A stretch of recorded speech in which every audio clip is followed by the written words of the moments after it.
Yes! We're here. Yeah. Outside the Cinema, weekly source for cult movie discussion, where this week we will probably only discuss 50% cult films. Or actually, technically this week we will discuss 0 cult films. Yeah. Wow, can't talk this morning. It's going to be one of those days. We're your hosts, right. Bill and Chris. Say hi to everyone, Chris. Hi. How's everybody doing after 17 and a half years of doing the show? 17 and 3/4. The couple dozen people that are still with us are doing just fine, I think. I know, right? Yeah. That's amazing. That's such a long time to be like hearing my words that come out of my mouth and still insane. hanging around. It's insane. I I would get it. actually be curious if any of our current listeners have discovered the show in the last like 3 or 4 years. Yeah. Like, is there anyone that isn't? I mean, 4 years or 3, even a year at this point, you would be like probably considered old school. But like, I'm curious if anyone has discovered the show in the last half decade. Yeah. Because as Well, that would be interesting. Yeah, it's like, how do you find it now? I don't know. There's just so many.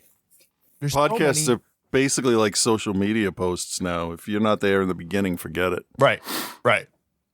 Yeah. Right. But this week on the show, as we do every year for our final show in the calendar year, we're doing our top 10 films of 2025. We don't do the 2025 films every year. Like in 2024, we did the top films of 2024. Wouldn't make a lot of sense to do 2025 films in 2024. And next year, we'll do the 2026 films. Yeah. I would imagine that, that makes sense. I didn't think that's how we did it, but that's fine.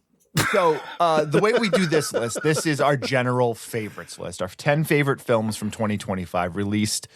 Release date according to IMDb is how we do it. So if IMDb listed it as a 2025 release, being its general release, because I know there was a few films that I looked on my list that were released that we watched last year.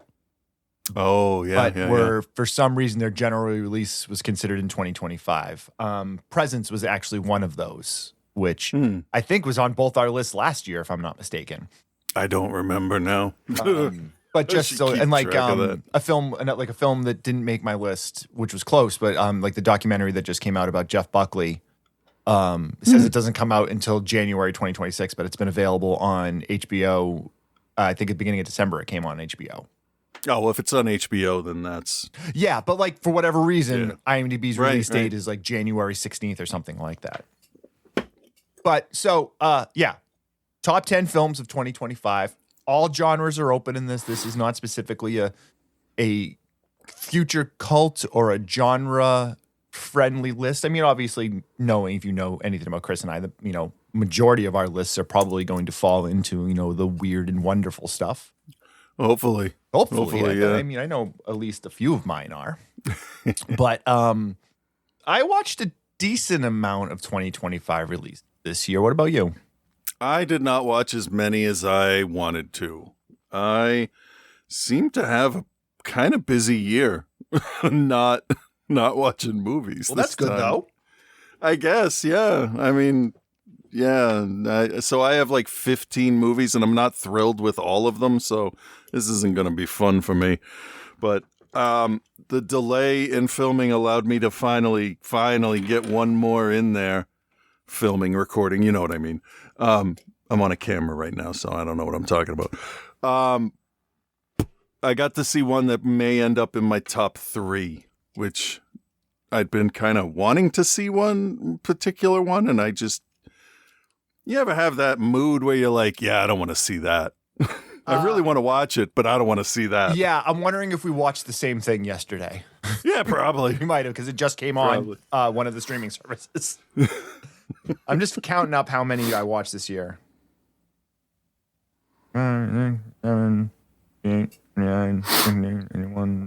63 2025 release. Which I know is not, like, compared to some people. Like, I know Scott saw like 50 films just in the theater on his own. Yeah. He's got, Movie Pass or whatever it is. Yeah. I could only do that when I worked at a theater. I know, right? But considering the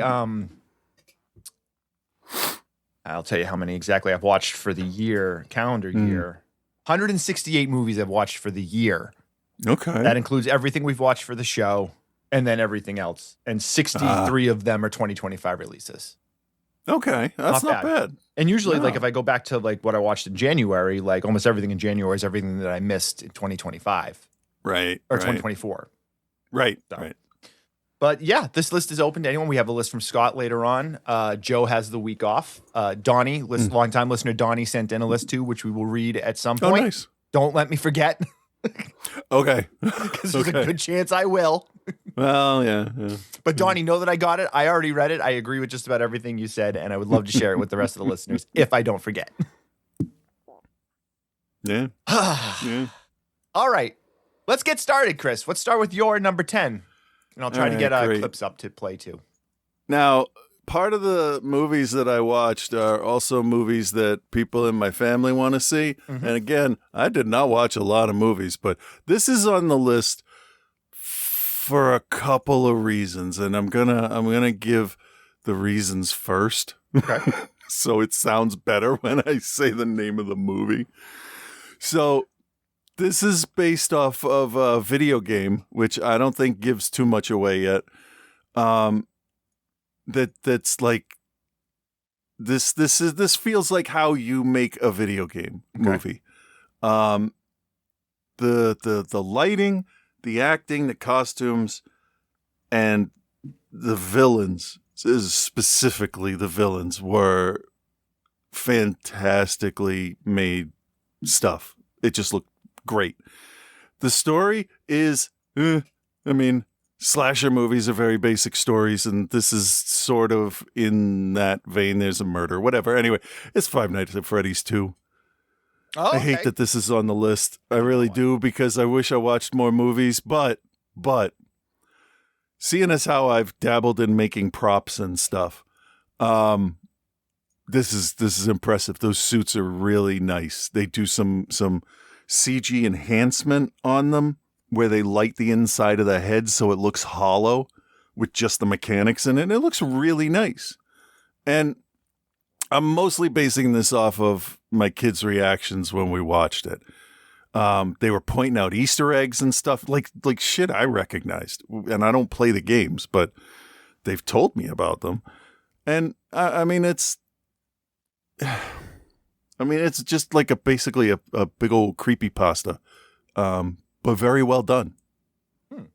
And Josh Hutcherson, who kids apparently have crushes on now, I've been told. I don't care. He seems fine. He's coming along. He's a pretty decent actor for this kind of movie. Really nothing about it. Did you see Willy's Wonderland? I did.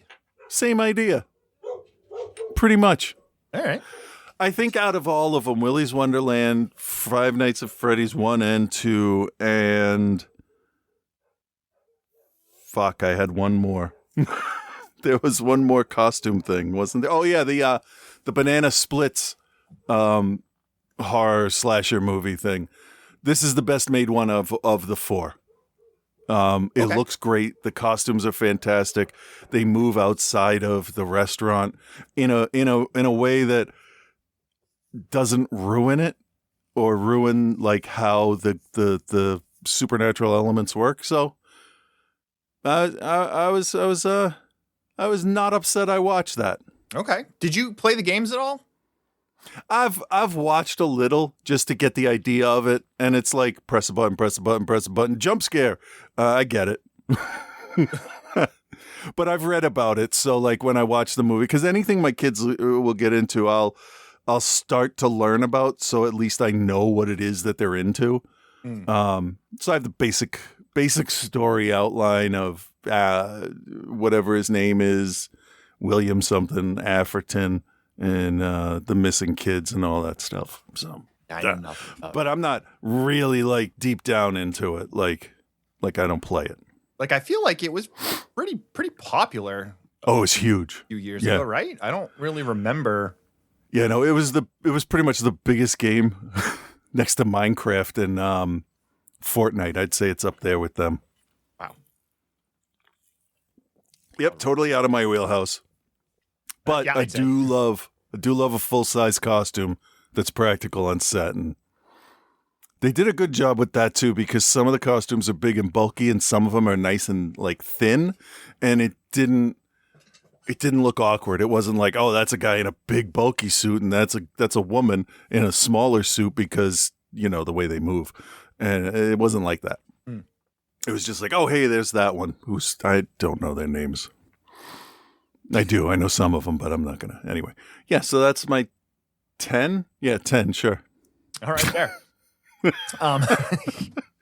I don't know. I'm trying to get clips, but whatever. I don't need to worry about that. No one cares about that. No one's watching the show video. My number 10, an uplifting film. First documentary on my list. Definitely. Almost like the fucking poster for fucking 2026. And I say uplifting with all of the fucking sarcasm I can possibly fit into it. This one's a little bit of a cheat because it is an episodic documentary series, and it is The Fall of Diddy, which was an ID HBO Max special. There was a number of these that came out this year. I kind of want. I could probably include this one. Actually, you know what? I'm going to do that. I'm going to include this with the one that was the Netflix one. Okay. Which was it Diddy Making of a Bad Boy? Was that the Netflix one? Nope, I know more about Five Nights at Freddy's than what you're asking me here now. So I'm no help. There's so many of these. Fall of Diddy was the one that was an ID Cinemax one, and it was 5-hour plus episodes, and it delves very deep into him, his crimes, all of the accusations. It's really quite it's quite harrowing stuff, and there's a lot of questions on what he did, what he didn't do. Did he do all of the things he's accused of? Probably not. But did he do more than enough things to be a complete piece of shit and scumbag and deserve to be in jail? Absolutely, 100%. It's just one of those things where it's like the world we live in and the power that rich people wield is just such a like. I wish I could. It just is what it is, and I think what's going on in that regard is beyond comprehension of people that think life should just be normal for everybody. Yes. I can't even I hear stuff, you read stuff, you see headlines. This person did that. These government people were Nazis and whatever, and like. I know there are people, and I was one for a while, that are like, no, people don't do that. That's not, decent people. No. When you have enough money, you essentially can do whatever you want. Yeah. Whoever you want. And Diddy's the perfect example of a guy who, middle class upbringing for what it's worth. He's not the he came from nothing story that like some people are, and he wasn't like necessarily, he wasn't like a rich kid or anything like that, but like he had his mother was in his life, and he had his dad wasn't in his life, but like his mother took good care of him, and like and he just was molded at a young age to basically be like, hey, I can do whatever the fuck I want because I'm the one that's in control. And the difference between this, and I'm officially making this a twofer. The other one is called Sean Combs: The Reckoning, which is the one that's on Netflix, which is produced by 50 Cent. And I will say this, I will never cross 50 Cent. Because this guy, Fall of Diddy is very metered in presenting both sides of it while still skewing it to Sean Combs being a scumbag. But there is a number of parts brought in to try to level it a bit. All right. So it kind of tempers the slander and there's libel. A lot of everything that's being brought against him is hearsay and very unsubstantiated and based on people's opinions and what they say, with the exception of a few things. Like, nobody can deny that video that came out of him beating the shit out of Cassie in the hallway, like, there's no coming back from that. Like, there shouldn't be. No. And he went to jail for, that's one of the things he went to jail for. But there is a lot of like, well, they're bringing all these RICO things against him, and they're bringing these sex trafficking things against him. And a lot of this stuff is just very much like, did it happen? Yeah, probably. Can we prove it? But in Sean Combs' The Reckoning, which is the Netflix special, there are so many of these. There's like there's 2 or 3 on Tubi that TMZ did. There's this one that's on HBO and ID. There's the Netflix one. There's so many. But the Netflix one that 50 Cent, Curtis Jackson produced, somehow got his hands on footage that Diddy had like set up. He had hired a cameraman to come to New York City to follow him around the days prior to him being indicted and arrested. Okay. He did not know he was getting arrested, but he knew some stuff was going on. But he hired this cameraman to film him pretty much the entire time up to the point where he got arrested. Just to kind of like, because he's Sean Combs and he's got to show everyone that, like, I'm Sean Combs. None of this is true. You don't have to listen to me. But he gets arrested in the middle of it. And what I gathered is, and the thing that Combs would do, and we know this because our president did this a lot too, he just didn't pay the guy. So the guy sold the footage to 50 Cent. Oh man, that's beautiful. So 50 Cent has all of this footage of Combs leading into his arrest, with him being essentially unfiltered because he had no way to edit any of the stuff out or whatever, because raw footage went to this guy. And that's like what he sold 50 was basically a time machine. It was, you can't interact with it. Yep. There's no way to fix it. It's done. It's the unredacted Epstein files. It's the like, it's the missing minutes from hallway, Nixon's. Like, yeah. Oh my God. And it is not metered at all. This documentary is like, Sean Combs, Diddy, Puff Daddy is a piece of shit. Yeah. And I'm going to show you for the next 2 hours how big of a piece of shit he is. I may watch that then, because you did talk me into the Fyre Festival documentaries, and I did not regret watching those. I think it's one of the same producers, actually. Oh shit! Yeah, I think it's one of the guys that produced the Netflix Fyre Fest documentary. But either way, Diddy sucks. He's a piece of shit. He's in jail. He's probably going to get released. But like, these documentaries in terms of information, and I use the term entertainment loosely. Because it is entertaining, but it's like, you see what's, and there's a large number of victims that speak out in these documentaries. And much like the R. Kelly one from a few years ago, like, it is tough. It's tough. But in terms of filmmaking, getting the information out there, they're really excellent for that. So, well, good. That's my twofer. The Fall of Diddy, which is available on HBO Max, and Sean Combs' The Reckoning, which is available on Netflix. All right. Christopher, you're number 9. My number 9, I'm going to go with one that we did on the show because, like I said, I didn't watch that many from this year. I kind of been going back and catching up on a lot of movies I thought I've seen, but I can't be sure now that I'm on medication. Everything is like, oh, hey, I don't remember that part. I don't remember this movie. I don't think the medication has anything to do with that. I think it's just the shit we watch. No, it's definitely, there's memory. I got memory stuff. But yeah, some of the stuff. I watched halfway through one of the movies on Tubi, and I'm like, I think I watched this already. I think I watched this year. Do you track your stuff on like IMDb or something, or Letterboxd?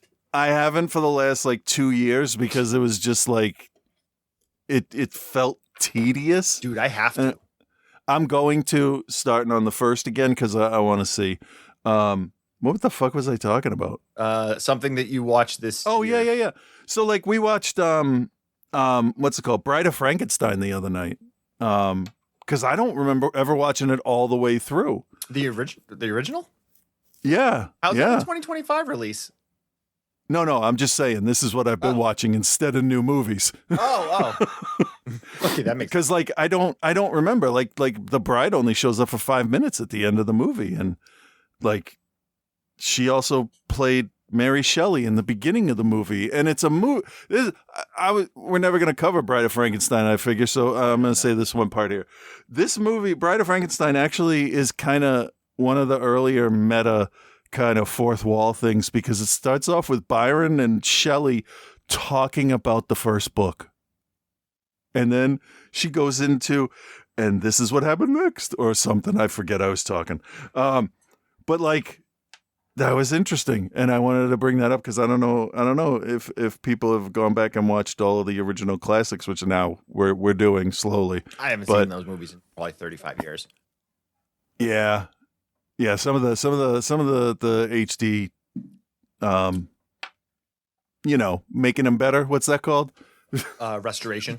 Yeah, that. Some of them are really nice. Anyway, so with my next one, I'm going to go with another monster. But a movie that we covered, and I'm probably not going to have much to say about it because it's Sinners.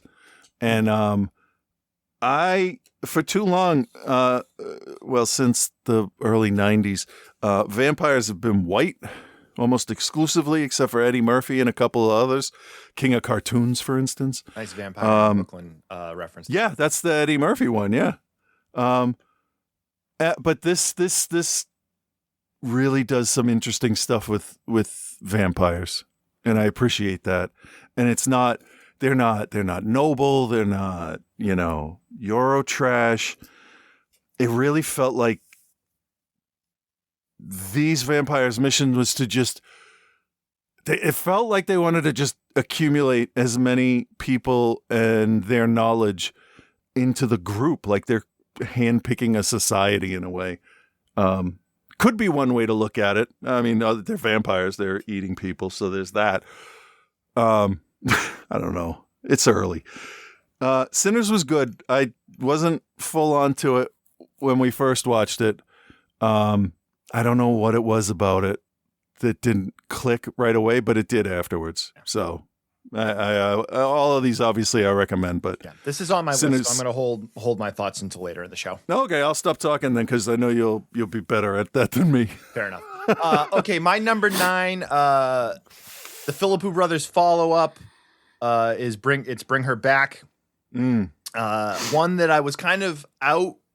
The jury was out for when I think we talked about it on the show, but it stuck with me more than I actually expected it to. Probably that's the reason why it made the list, because I think at the time when we talked the review, I didn't know whether it was going to be on this list or not. But it does some things really, really well. It builds tension really well. It makes you question what's going on, and then when you start to figure out what's going on, and they actually start to show you, they bring this emotional element into it that I didn't really catch so much the first time through, about loss and about dealing with.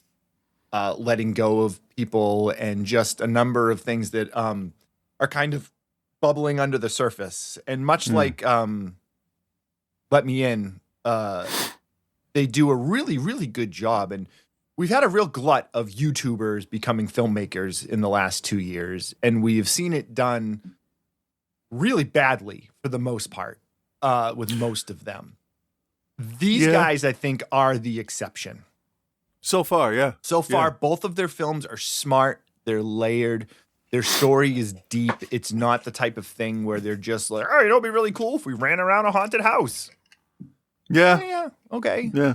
It People might like be me cool, because I'm but attractive.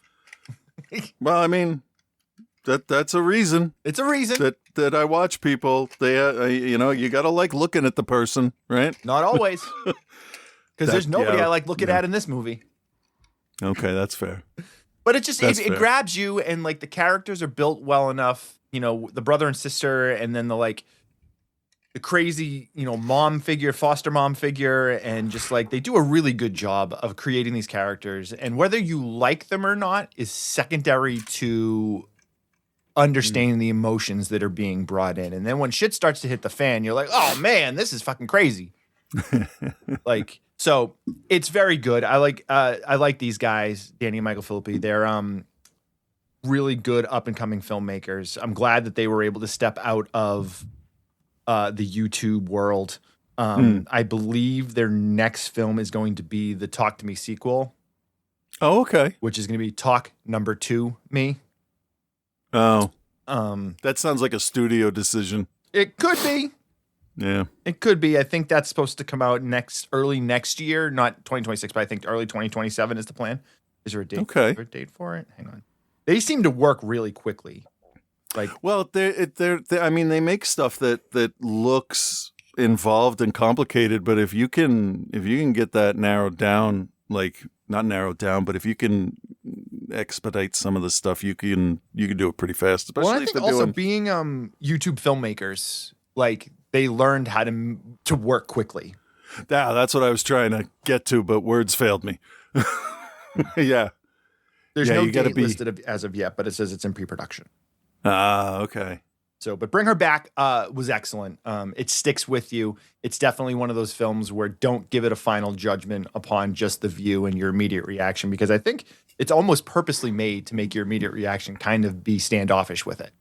Kind of like what was it? Strange Darlings? Is that what it was called? Yes, Or Precious Darlings? That movie, I forgot what year that had come out, and I forgot when we had watched it, and I really had hoped that it was something I could put on the list this year, because that movie, the ending of that movie has never left my head. Yeah, that was Scott's number one last year, I think. That's a fantastic choice. It's so sad, but so good. Best death scene I've ever seen in a movie. I've been thinking about it a lot, so I just feel like I need to say that again. Go watch that movie. Fair enough. All right, moving on to number 8. The Ocho for you, Chris. Yeah, here's where it gets a little because I don't have dicey? anything. I don't have anything. I'm really like yeah, definitely that one. And it's gonna be like that for the next one too. So I don't remember what I said about this movie, but The Damned was really good looking. Yes, was it was. Cold. Yes, it was. Like it was like 3 days ago up here. And today. And it sucked. Yeah, but the sun's out today. So Yeah, but it's 60-mile-an-hour winds and it's 20 degrees. Feels like yeah. Yeah. Oh, I guess because I could sympathize with our main character's weather predicament. for sure, man. No, for sure. it's a haunting movie about, what you would do to survive. And it's not like a life or death. Somebody's coming to kill me. Not at first, maybe. Not at second. I don't know. I'm not telling you. And it goes through a whole bunch of different kind of feelings and situations, and I'm not articulate enough this morning to talk about that movie. No, I get it. I definitely enjoy. We both enjoyed it. Yeah. When we reviewed It was upsetting. It was dark. Yeah, but it's that. I mean, that's what they were going for with that. Yeah, no, yeah. I'm just saying, if you're gonna go into the movie, know that, I mean, look where they're trapped. Right. Yeah. There you go. Yeah. Yeah, the main actress, she was fantastic. Everybody really felt like they were from the time. And they really did. I felt like they presented all of the weirdness and the contradictions. Like, oh, we're not going to go to the ship, but oh, hey, we got a big barrel of salted pork. Maybe we should go over to that ship. Like, come on, guys. But it was all presented as like, no, we actually should. This is a good idea now because like we know they have stuff, and that's what gets everything going. And it's interesting. It reminded me a little bit of Midnight Mass. Somehow, Okay. probably just the setting, like the seaside town that has seen better days. But it was just I didn't expect it to be so rigidly like accurate to the time period either. Like no anachronisms, nothing. It was just like Hagazusa. It was like this is how it was back then, as far as I know. Yeah. Here we go, and yeah, nice. Cool. I don't know. I can't really like be excited about this movie, which is like the Donner Party on ice. I get it. I get it. No, it's a good pick though, man. Good pick. It is. All It's a right, good movie. Really good. Moving on to my Ocho. A reboot of a series, actually, from the director of the Chippendale Rescue Rangers reboot film from a few years ago. My number 8 is Akiva Shriver's Naked Gun reboot. Oh, you did see that. Okay. Did, and I loved it. Huh. I didn't want to like it as much as I did, even though I Okay. love Akiva. So Akiva Schrafer's one of the members of the Lonely Island. So he directed Popstar, and he directed a lot of the Lonely Island stuff. Yeah. And he's done a number of other things. He did that wasn't a joke either. The Chip and Dale Rescue Rangers Disney Plus film that they did a few years ago, he directed that. So Nice. but yeah, I think Liam Neeson is brilliant casting to take over the son. It's technically a sequel. Called it a reboot, but so Liam Neeson plays Frank Drebin Jr., which would be Leslie Nielsen's son. He's still working in Police Squad. You got Pam Anderson, who shows up as the femme fatale, who does a really, really good job. And good. a number of faces show up. Danny Houston shows up. Kevin Durant would be a guy you'd recognize. Eddie Yu you'd recognize. Yeah. Cody Rhodes actually shows up too. Buster Rhymes. Huh. So it's got a lot of good people, and it is Naked Gun. It is that stupid slapstick humor that makes no sense in reality. It's like ridiculous stuff of like him and he's driving in his car and he's going to pick up coffee and someone just hands him coffee in the window as the car's driving. Like obviously it's on like a green screen or whatever, but like stupid shit like that, Right. To show that they're incompetent or there's low production values or they don't give a shit. It's different for all of them. Yeah. But it works. It's funny. I found myself laughing at it way more than I thought I was going to, because I'm like, slapstick humor in 2025 almost feels like wrong. Yeah. But with the way this year has gone, any excuse I can have to laugh, yeah, I'll take it. But yeah, I thought Liam Neeson is brilliant casting in it, because he's really recently been known almost strictly as a straight action hero, whether it's the Wanted films or any of the things that he's been in. Not Wanted, Taken, right? Taken, yes, thank you. Yeah. Any of the Taken films, like he's and the best part of it is he plays it straight. Yeah, because he knows what he's doing. He knows the role. Yeah. He knows how to do that. He's doing the fight scene in like a Girl Scouts outfit, and he's playing completely straight. It's great. It's fun. And that's what Leslie Nielsen did. He went from being like a leading man style actor in dramas and action movies and stuff, and he went to comedy and killed for decades. Yeah. And I don't see why Liam Neeson can't do that. If Tom Hanks, that's the name, can go opposite and go comedy for 20 years and then pull a Philadelphia off and be serious after that, you know what? As long as you're believable on screen, I'll give you a shot. So I'm going to watch that now. It's good, man. Yeah, it's good. I mean, it's not, again, this is a favorites list. If we're talking best films of the year, like that's, Well, if we're talking best films of the year, I haven't watched those. No, I watched like 2 or 3 of them. But there you have it. Naked Gun. Check it out. I think it's available to stream now in a couple different places. So, all right, number 7, Chris. All right. I'm gonna. I don't know what to do here. Crap. I don't know what to put for this one because I don't have much left. Like I accidentally watched Thunderbolts and like that was fine. I mean, hopefully, but 7 films. I have 1, 2, 3, 4, 5. I got like 6 after this that I'm good with. I'm gonna say fucking Clown in a Cornfield because it wasn't what I expected.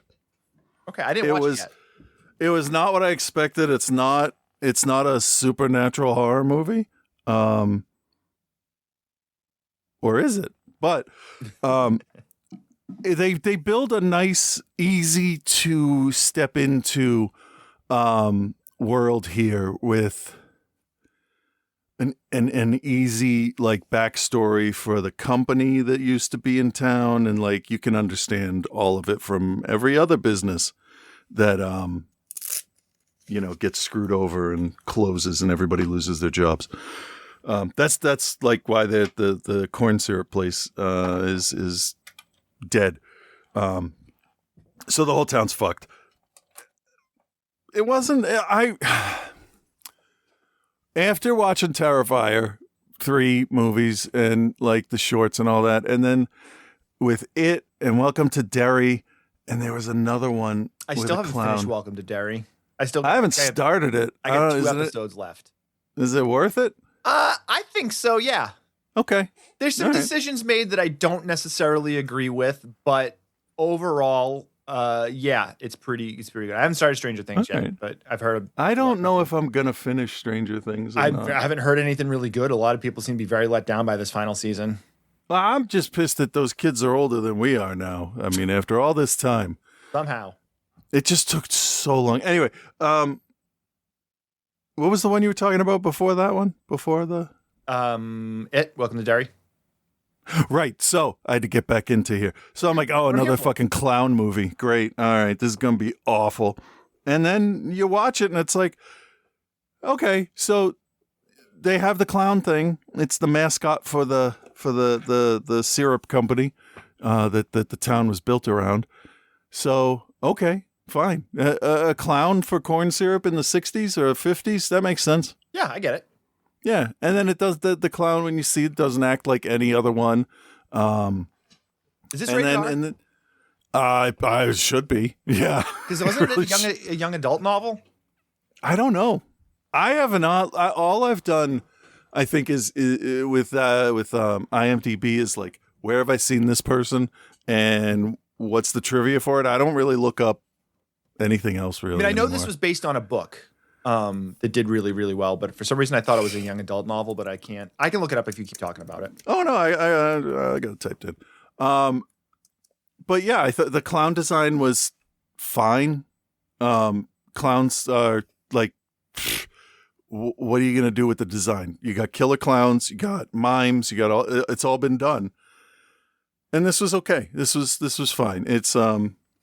It's not as goofy as the mask in Satan's Little Helper, but that's supposed to be that way. But it's more of a sinister looking mask, and it feels like those movies like It's a Wonderful Knife and any of those other going back to the 80s ones that have been put out recently, where the kids are trying to help the parents.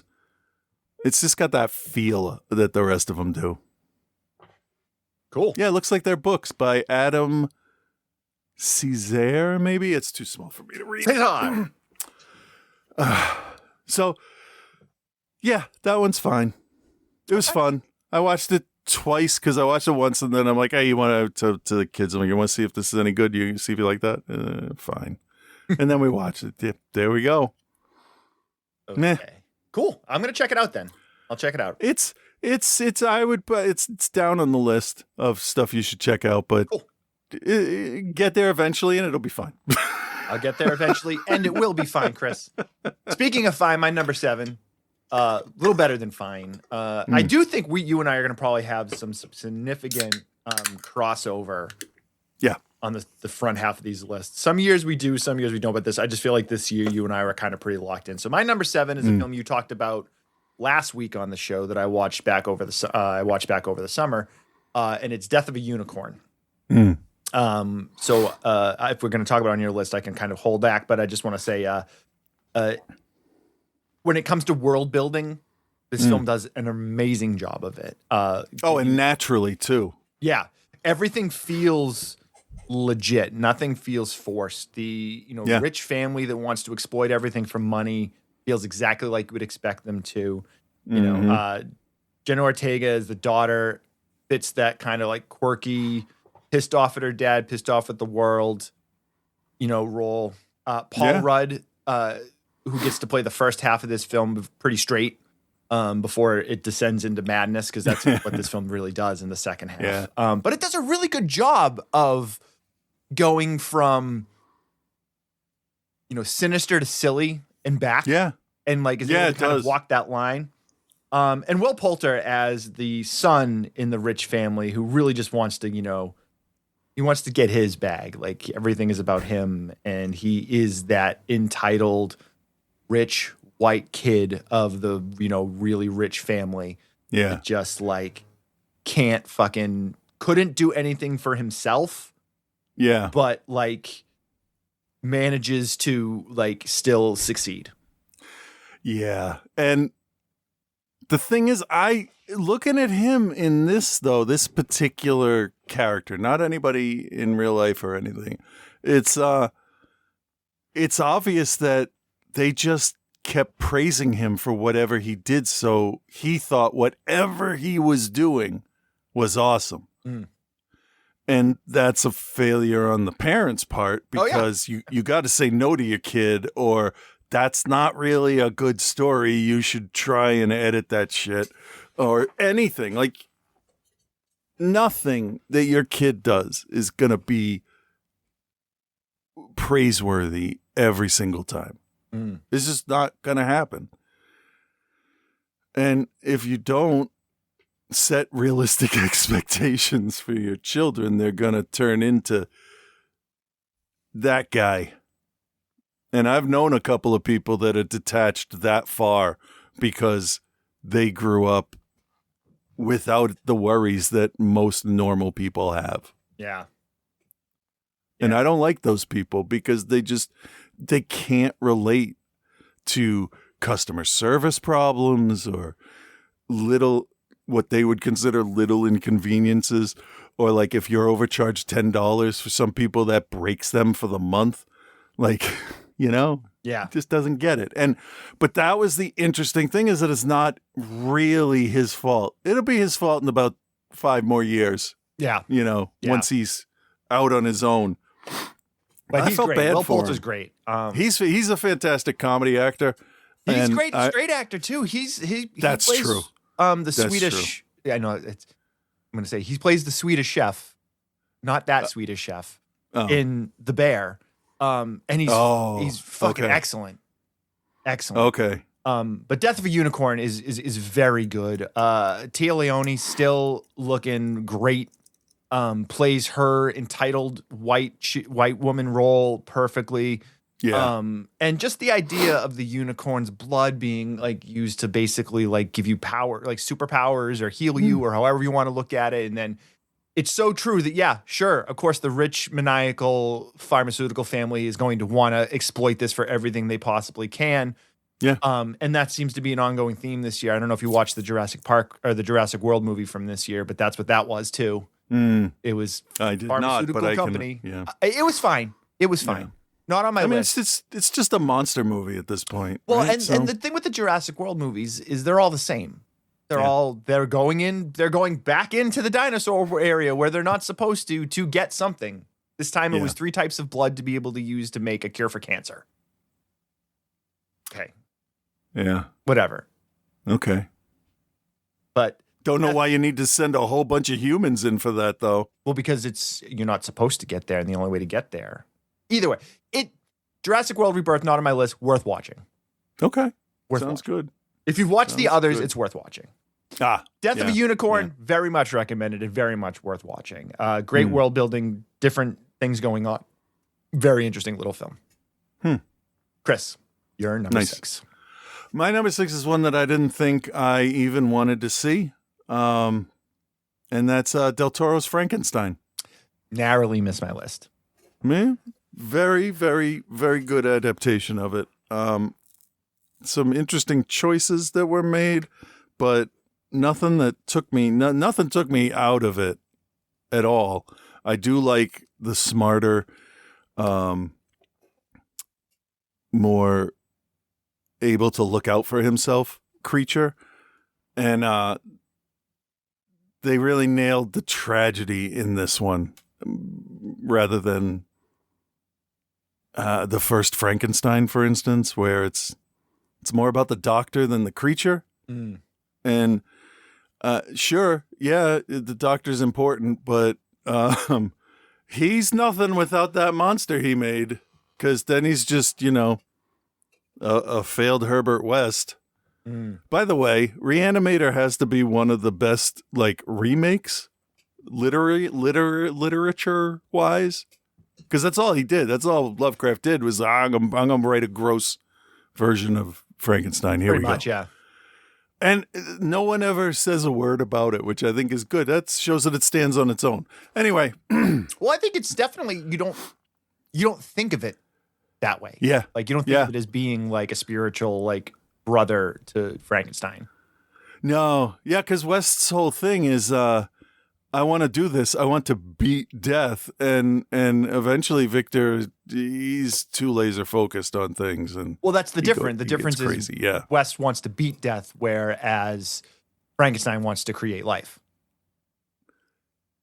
that's a really interesting way to put it, because that's fantastic for I told you, I'm the best explaining the husband. motivations. Yeah, well, you're not my husband, but I take it. I could be. I'll take it. I well, could be. I'd be down. We've known each other long enough. I'm not. What are they? What is it? Mormons? I'm not Mormon. I don't think I could convert. You couldn't be a polygamist. No, I have a hard time with more than one other person in the room with me. I anyway, just don't so. have time. I don't have time to have more than one family. I told my wife once I'd never cheat on you.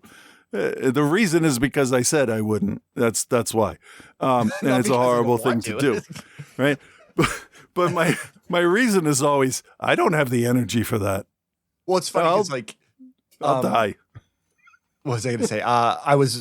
Mel and I joke about this all the time, and like we were talking, just like I was saying earlier, we watch a lot of crime things, and it's always like the husband had like a mistress and like another family, and I'm just like, who are these people that have time to like build an entire other family or like have time to go out with other women? Like, I've found through talking with my kids that there are a lot of people that they go to school with now that they don't have hobbies or interests, and they don't really do anything, which I don't understand.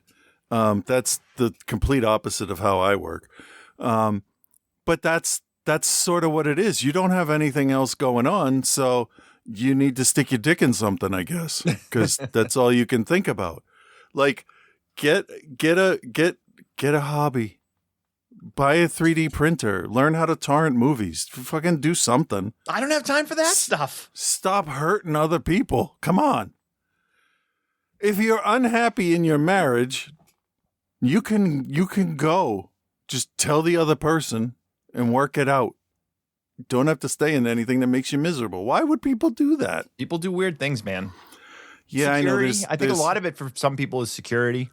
Yeah, I don't even mean totally off of the point. Hey, let's get back to Frankenstein. I mean, I just want to say I don't mean in like if there's like the two of you are sitting down to dinner and you're just like, this isn't working, and the other person would go, yeah, you're right. That's the situation, because other it gets way worse. Frankenstein good, fire bad. Okay then. I really love the creature design. That's what really sold me on it. Because that's the whole thing. How's Godzilla gonna look? It really does matter what how your Nosferatu or Dracula is going to be on screen. Because if it's ridiculous, I'm not sitting there and looking at it because it'll just ruin it for me. Yeah. But this Frankenstein looked like he was rotting, and fucking, I don't need to go hats off to Del Toro. We already knew that. We've been there, done that. Yeah. He doesn't need your flowers. Yeah. I just want to meet him. That's all. That's the only thing. Well, maybe someday he will have a severe downfall in his career and he'll start being at conventions that aren't like Comic-Con. I know, right? I hope not. Although, I hope I just seem like the type of guy that likes to meet his fans. Yeah. So maybe, who knows? Fingers crossed. Silver Screen. Yeah. Con. Why not? I mean, I don't want to go to another con ever, but I don't either. I don't like getting sick. All right, let's move on to my number 6, which I'm just gonna say what it is, and then we can move on to your number 5 because I know that it's gonna be on your list, and we can discuss it at length when we get there. But my number 6 is Superman. Oh, okay, yeah. And I know it'll be on your list, higher than me. So yeah, I will hold off. Know that I recommend it, and I loved it. I thought it was great, and I will go deeper when we get to it on your list. So let's move right to your number 5. Fantastic Four. I have not seen it yet. I have watched every Fantastic Four movie, and this is the best of them all. Fair enough. I mean, not a high bar. Not even a bar. It's more like the jump rope's laying on the ground, and you just accidentally walk over it. Yeah. This did a number of things for me that other Fantastic Four movies didn't do. First, I liked all the characters in this one. Surprise. The 60s, future retro 60s setting, I thought was that might have been my favorite thing I've seen in movies this year. That whole feel was so Jack Kirby 60s Fantastic Four. Like, it was perfect. Looked so beautiful. Galactus does not come off like a dope. He's a threat, and it's fantastic with the way he's represented. And Julie, I'm not familiar with her yet. I will be, but I don't talk about her enough. Playing the Silver Surfer, absolutely amazing CG on her Chrome. But she was great. She, through all of the makeup, CG makeup, like, she emotes, and like, she's a fantastic actress, and we'll probably talk about her later. Yeah, but what am I talking about? Fantastic Four. Yeah. It did the one thing. It did the one thing that a Fantastic Four cartoon or movie has never been able to do for me, and that was make me like Herbie the robot. Don't fucking hurt this Herbie. He's great. Herbie in the cartoon, when they replaced the fucking Human Torch with him, no. I want to see the man on fire, not a little robot that talks like he has a speech impediment.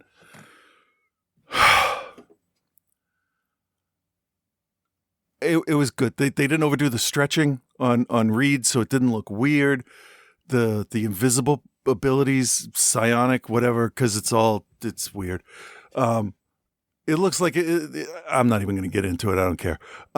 She looked like she was actually straining to use the stuff, her abilities, and I really appreciate all that. And the Thing, best thing ever. Attitude, voice, everything. Look. I want more of these guys, and I'm not a huge Fantastic Four fan, but I am a huge fan of the character Annihilus, and I kind of want to see him on screen, and Fantastic Four is the way to get him in there. And they're going to play a part in Avengers Doomsday, right? I've heard they will, yes. Because at the end of Thunderbolts, we did see their rocket in the Marvel Chris Evans Captain America that timeline. So there's rumors that they're gonna like consolidate the timelines, and that'll bring X-Men and Fantastic Four and everybody all together. And I'm like, what? I don't care. Just fucking make it awesome. So is there one official trailer? Is that Captain America one the only official one, or is that Cyclops one official too? I have no idea. At work, we're showing Avatar, Fire, and Ash, and we have every digital file that we get from a studio called a DCP comes encrypted, so you need a KDM, and it's a key that throws the code into the system. It's like, yeah, it's good from this date, this time to this date, this time. And this is one of the first times I've actually had trailers that are encrypted that need the key. And we don't run trailers because, we're a 100-foot dome that kind of could make people sick anyway. And Avatar's like 6.5 days long. I think the first screening's still running now. And it's just too much to put, 2 trailers on the beginning of a 3-hour movie when you're in Boston at 11 o'clock at night. So we just don't do that. And I don't have to worry about it. So I have the trailers. I just don't know what they are, is what I'm saying. Fair enough. I should probably, maybe I'll do that this week. I'll plug them in and watch them because I haven't even seen them. Well, I kind of haven't been watching stuff like that. Yeah, there's a Captain America one where Chris Evans returns. But then I saw people losing their mind about a Cyclops thing. Okay. And I wasn't sure if that was official or not because there's been so many fake AI trailers created. Oh my God. Trying to keep up with what's what. And like, that's my biggest issue with AI right now is that you can't really take anything at face value anymore. Yep. Unless like it's on Disney's site or like it's posted from the official Marvel, not even just Marvel, just like everything in general. Yeah. So anyway, all right. Fantastic Four, good pick. My number 5. We talk about how we don't always respond to hype well, you and I. A film is hyped up. We will tend to be far more hard on it than if it's something that we discovered or just something like that you recommended to me. Whereas like the world is like collectively losing their mind that this is the fucking best movie, best horror movie of the year or whatever. Yeah. I do have to say though, I have 3 films on my list that all are hype films that live up to the hype and in most of the cases surpass it. And this is the first one, and that is Weapons. All right. Yeah. Did we do a full review on the show? No. No. Okay. No, because I didn't watch it till yesterday. Yeah, I know Scott did. Okay. Is it on your list? Yeah. Okay. Yeah. I'll hold you. So I'll just listen. Okay. All right. Yeah, no, it's great. When I first watched it, I had a problem with how kitschy and silly it gets in points. But upon reflection, which is also the name of my memoir, it all actually works quite well. And the more I thought about it, the more unsettling it was. Yeah. Because of how actually dark the whole thing is. Yeah. And how little control you have. Yeah. And just like when you think about like what one child in particular is basically being put through, it all just is like, oh my God, like this is some really, really dark shit. And what is one of the ways you play off dark shit is you try to make light of the situation. So there's some crazy, silly stuff going on in this that takes away from just how dark and harsh it is. And it's actually a brilliant move in hindsight, because at the time I was like, oh, this is stupid. But then I was like, oh, but yeah, it actually made me think otherwise. That's, I mean, you kind of have to do that in a really, like, unless you're like, the French New Wave horror stuff, you got to give the audience a chance to breathe. You got to give them a second for the tension to drop so you can get them in that second. You can't keep it up all the way through. Like even Mad Max movies take a second to like refuel every now and then. Right. And that's what this needed to do. And of course, with people, there's going to be moments where something weird or funny happens because that's the way life works. And it's a good reflection. We definitely have a dark gallows humor here, what with, diseases and stuff that we've all had, stuff that should have killed us. And if you don't joke about it, it's just going to eat away at you. Yeah. And you joke about it, you make light of it, you still know it's serious. You're not taking it, lightly. You're showing it, fuck off. I have the power in this. You're not going to scare me. Amy Madigan. Just saying. Just saying. All right, before we move on to our number 4s, I'm going to read Donnie's list. Yeah. Donnie's been a listener to the show for a very long time, close friend of the show, good dude, love him. Absolutely. His list is a little different. His is first time watches of 2025. I'm looking forward to the end of year list episode. I thought I would send in my top 10 first watches of 2025.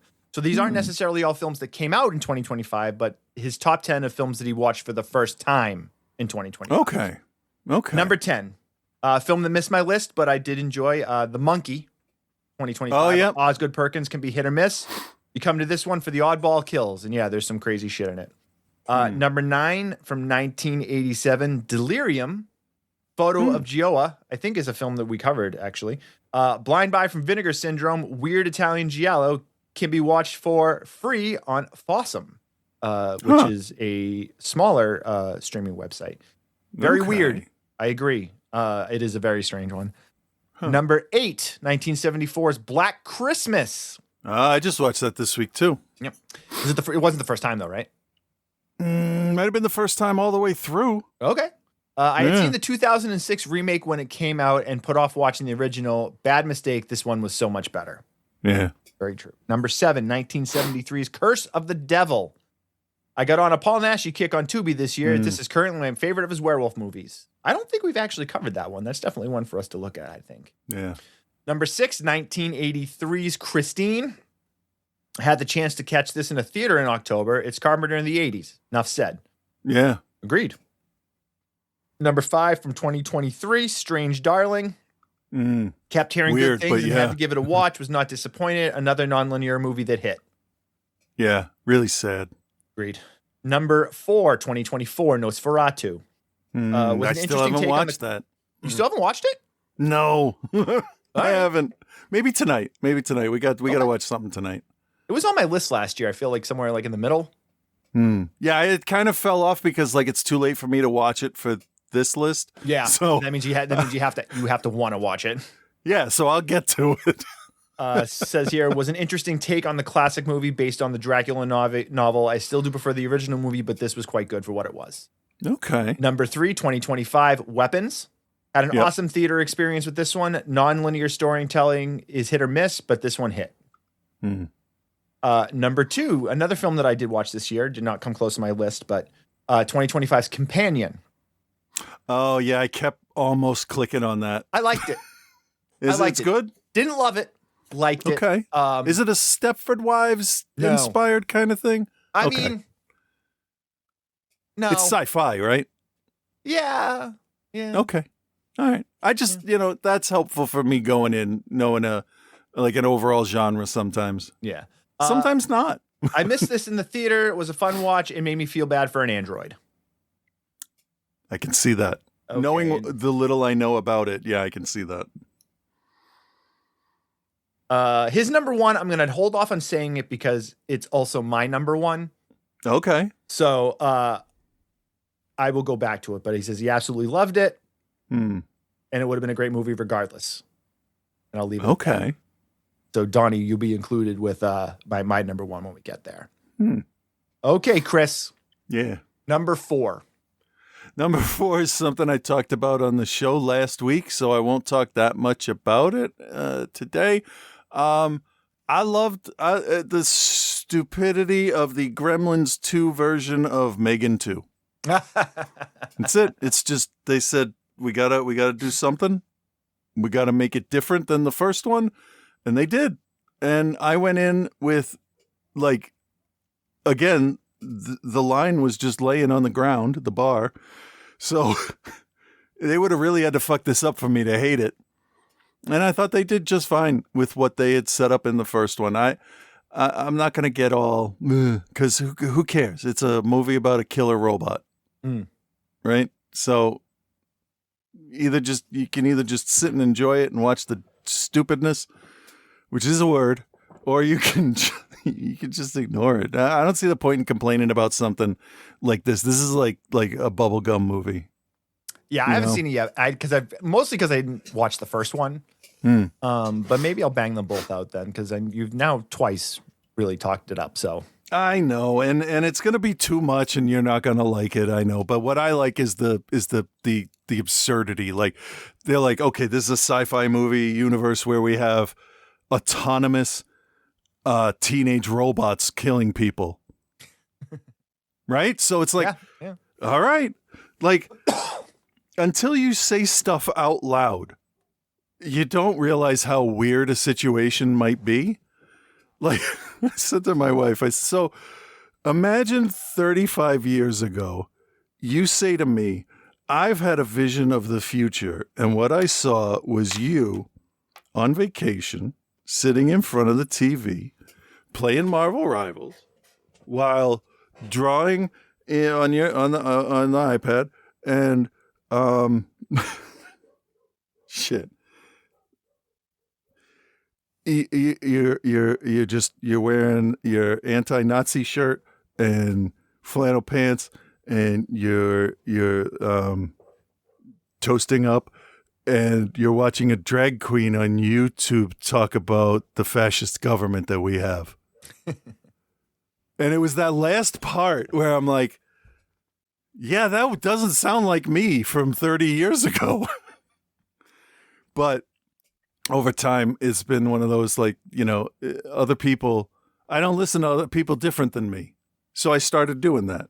And you learn a lot. It's really interesting. But anyway, I don't know what my point was. Oh yeah, it's weird. Things can be weird when they're presented oddly. I don't know what the fuck I'm talking about. What was the point of that? I don't know. Yeah, I don't know either. You were just vamping, and it was good. So Oh, okay. Oh, Megan's weird. That's it. It's a Megan's weird thing, and just go with it, right? Just there it is. Just okay. I know a lot of people hated Gremlins too, and really, honestly, that is the best movie it can be equated to. Some people would say Aliens because this is kind of an action movie, but not really. But nothing compares to Aliens. So, Gremlins 2. Fair enough. Okay, my number 4. What a terrible review. In my opinion, the best documentary I watched this year, and I watch a lot of documentaries, so like I didn't count it up, but out of those 168 movies, I probably watched 50 documentaries. And this is on Netflix, and this is The Perfect Neighbor. It is. I've heard of that. Yeah, it's a harrowing experience. Told completely 100% through body cam footage from police. The Perfect Neighbor tells a story of what starts as a minor disagreement between neighbors in Florida in a small community, which then takes a much heavier, more lethal turn as it goes. And this is a kind of again, showing the state of our country, whereas, you have the uppity white neighbor. Yeah. It's all over the minorities that hang out in the neighborhood. And what starts as, I don't want these kids playing in this area, which is an area they have every right to play in, and eventually turns up to, I'm not giving it away, but actually, I mean, it leads to exactly where you think it's going to lead to, which is just heartbreaking and harrowing because the way the footage is shown is all, as we said, it's all through police body cam footage. And one of the things that I feel is super interesting about this, it takes place in Florida, and so many of the police that are in this with their footage it's like almost shocking because they're super understanding of the minority neighbors, the Latinos in the neighborhood, the African Americans in the neighborhood. The police know that this lady is being, okay, good. What's the word I want to use? She's being racist. Well, not so much racist, just like she's kind of like a NIMBY, not in my backyard. Yeah. So the whole thing is there's this open field next to the lot she lives in. And it's technically owned by a guy that lives on the other side of it. And he says, the kids can play there. The kids can play football there. They can play tag, whatever they want to do. Because this is a small neighborhood. So there's a whole bunch of kids. Right. They're all out there playing. And she doesn't like the yelling. And she is always like, oh, well, she calls the police because she put a sign that was like no trespassing up, and the kids took the sign down or whatever. And she's like, if it's not her yard, she can't put the sign. It doesn't matter. The argument like the police keep making. There's a scene where they're talking to the guy that owns it. He's like, yeah, he's like, that's my lot. He's like, the kids can play there whenever they want. He's like, I don't care. It's totally fine. But it just keeps ramping up, and and she keeps making more phone calls and more phone calls and more phone calls, and the police keep coming down because they have to. And there's points where they're just kind of like, hey, listen. They're not bothering anybody. Kids are kids. Kids are going to play. I mean, she should be guilty of, like, I don't know. It's not going to be right, but like misappropriation or filing false reports or being a public nuisance, that kind of thing. Right. So the police do everything they can to kind of just like quell the situation, but it just keeps getting ramped up more and more.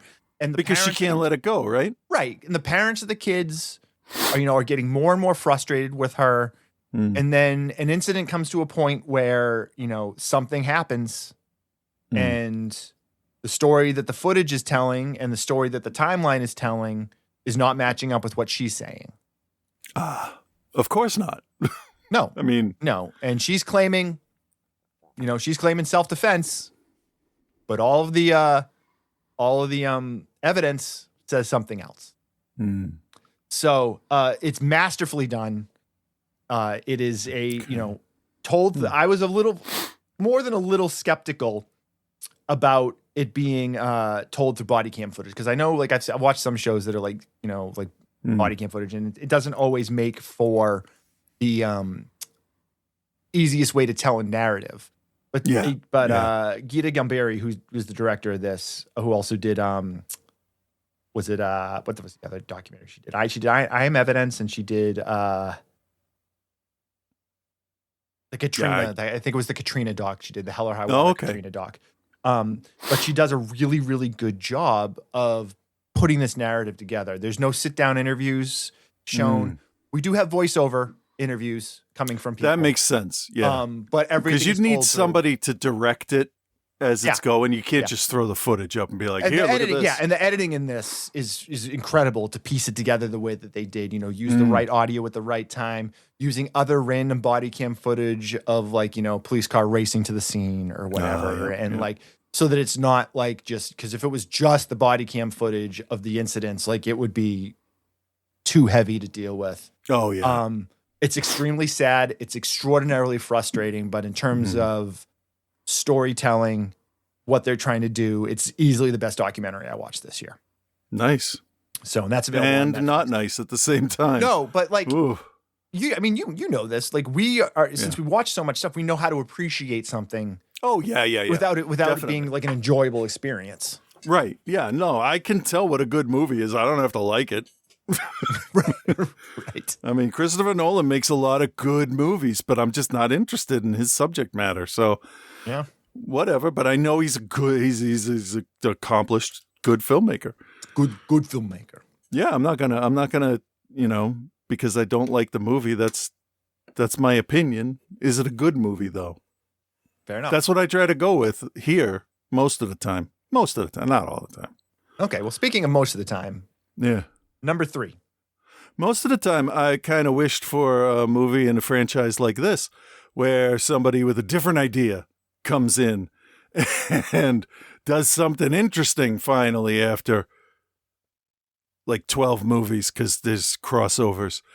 And I had zero, literally, I'm not exaggerating this time, zero interest after I watched the last Predator movie before Prey, right? I had no interest in Prey at all.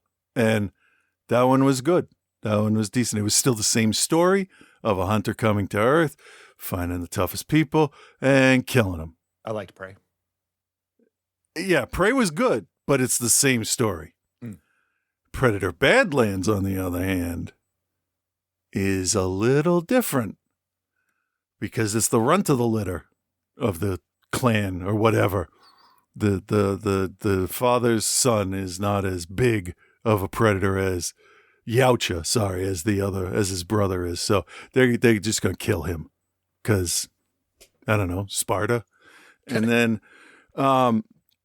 but that's the character that we see in the movies. Things happen. He gets away from his dad, who may have one of the best over the top look at me Predator helmets I've ever seen. It's awesome in silhouette. But hunting seems like it'd be a little tough. Anyway, this expanded the Yautja culture and world and thought process more in the first 20 minutes of this movie than anything has since Predator 2. Maybe Predators. Maybe, but that was just a little bit. I was put off at first by this one's face. It was a lot thinner than other ones. It looked like just motion capture slapped on there. That kind of thing. I didn't care. None of it was it. It worked. He spoke. That was the first time a predator had real language, not just repeating English. And this is the Predator story I've been waiting for them to make. Something that's familiar but different enough that you don't quite know how it's going to go. But when it goes, you're like, yeah, that makes sense. And nothing really pisses you off. It's not on Earth. You don't know what year it is. And it effortlessly crosses over into movies, franchises that they're already sharing. And nobody makes a big deal about it. It's just like, hey, Wayland Yutani's here. Ah, shit. Did you watch Alien Earth? No, I haven't. I need to. I'm 3 episodes into it, and I'm not feeling it. Yeah, nobody was really talking about it, so I was like, It was like the same thing that happened a few years ago when that Stephen King series came out, Castle Rock. Oh, everyone was like, "Oh my God, Castle Rock's the best thing in the world." They were teasing so much in the show. It was such a good Everyone idea. saw the first episode and lost their shit and then never talked about it again. Yeah, because it was just meh. After that, it was fine. I am watching Pluribus though, and so far I'm 4 episodes in, and it's very good. That's what I've been hearing. Yeah, it's very good. We've been having like we don't have a lot of time to sit down and watch stuff as a family as a whole, because they're in stage 1 and they have been. This is their 4th year, and I'm gonna brag for a second here. Go for it. So, they did Seussical for the musical. They always do a musical first thing when they come back into session in September. They get ready for that. So Nova has been trying to do the behind the scenes stuff, and she was the assistant director on Seussical, and Ripley was the Grinch. Awesome. Which really worried me, because that's how I am. Because when I was in that school, because they're going to the same high school I did, when I went to that school, it was not good for anybody with my last name. And that was just me, because my brother went to a different school, because my parents like him more. And so the biggest problem she had was the costume that they had bought for her. They weren't going like full on Whoville like makeup and stuff, but it was like the costume would tell you who the character is while they still looked human. And they basically just bought like an off the rack Spirit Grinch costume that was like super thin nylon, and she was just wrecked. She's like, I can't wear that. And I'm like, all right, well, I've made props. I've done lighting. Let me do costume design. All right, hold on. And Rip's like, I have this Grinch. She has a Grinch onesie that, she sleeps in. And she had just bought it. And I'm like, so wear your onesie. And then I handed her this like tuxedo jacket with black lapels that's shiny red with paisley on it. And I said, okay, wear this. This is your Santa jacket. But it's your Santa jacket after your heart grows 3 sizes, so you're happy. And then she added a little bit of white fur around the collar and a big black belt to look like a Santa belt, and she looked fantastic. Excellent. Love it. She went on and did that. Also, we got a letter. I don't do this, but I'm going to do this because, like, it's kind of a affirmation for me that, like, I'm doing a good job. Rip's already got scholarships that she didn't even apply for. Oh, like, that's amazing. She got letters like, your grades are so good, here's money, essentially. And we did tell them back when they started school, like, if you do good enough, people are going to want you to go with them and go to their school and be an asset for that. And she took it fucking seriously. And I mean, I can't be more proud of both of them. That's and awesome. And they are doing, I forget the play, but this will be my kids' 4th year at Drama Fest, and they've won 3 years in a row. Best production kind of thing. Nice. And Nova is going to be the assistant director on this one, and she's super excited. But Rip this time is doing, it would be props, but really it's like special effects. Somebody has to get stabbed, and they need to bleed. And I'm like, oh, all right, let's figure this out. And then she came home 2 days later and said, so the teacher wants everybody that affected this person to, she used air quotes, metaphorically have blood on their hands from the murder. So she wants to figure out, not Nova, but the teacher, she wants to figure out a way for everybody to have little bags of blood in their hands that they can tap and then have it on their hands, like in the middle of a scene. And I'm like, okay. I said, Rip, it's a better idea, though, to put a sponge with a little bit of the stuff on it in a bag in the pocket, so you don't have a bag full of liquid. And then they can just squeeze it real quick right away and hold their hands up, and good. And then I also tried the ribbon thing. Like, you stab them. grab the little thing and you pull a big ribbon out and it looks really neat. But it's fun. I mean, I'm not a huge fan of stage plays and stuff, but I like the behind the scenes stuff, and I love that they're interested in it. Like what do we got? Jazz band, wind ensemble. They were both in an honor band, like a New England or Massachusetts honors band that went and played at a couple places.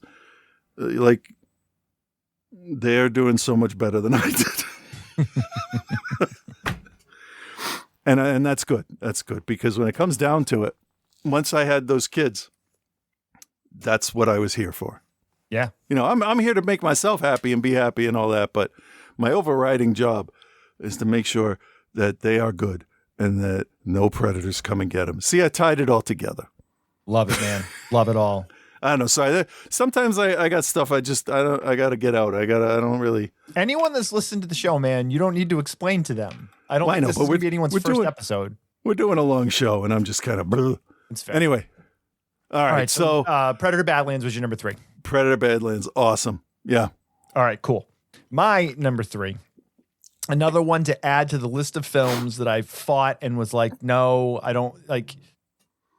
Stop telling me it's that good. Yeah.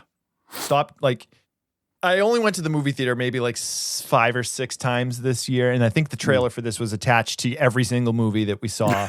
And I'm like, I don't care.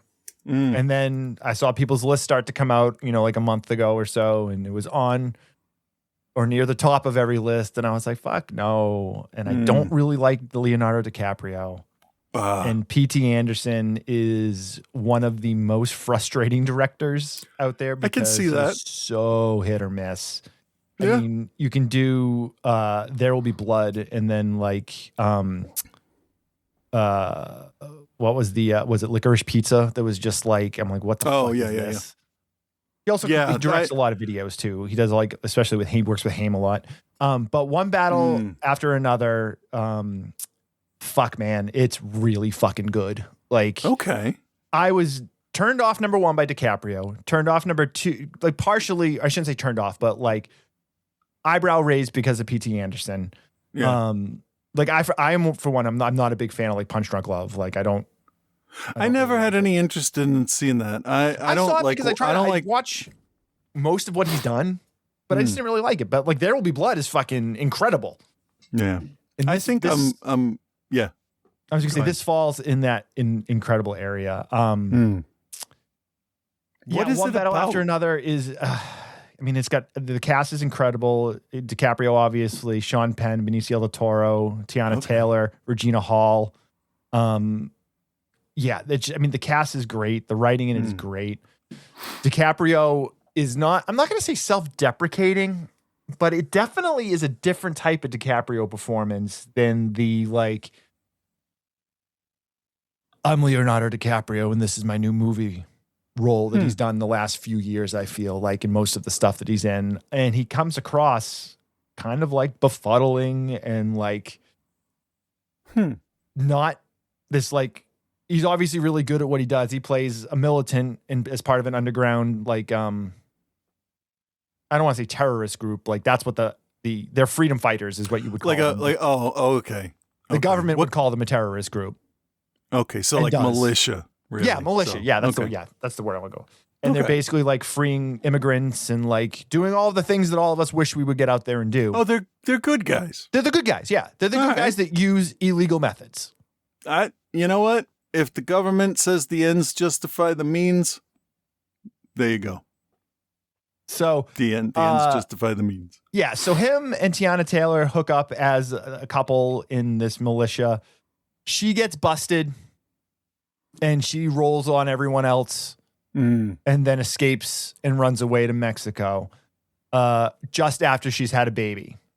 Okay. So DiCaprio is able to get away with the daughter and go into hiding for an extended amount of time. But Sean Penn is the colonel. He is the ultimate racist who also like yearns to be with the black woman.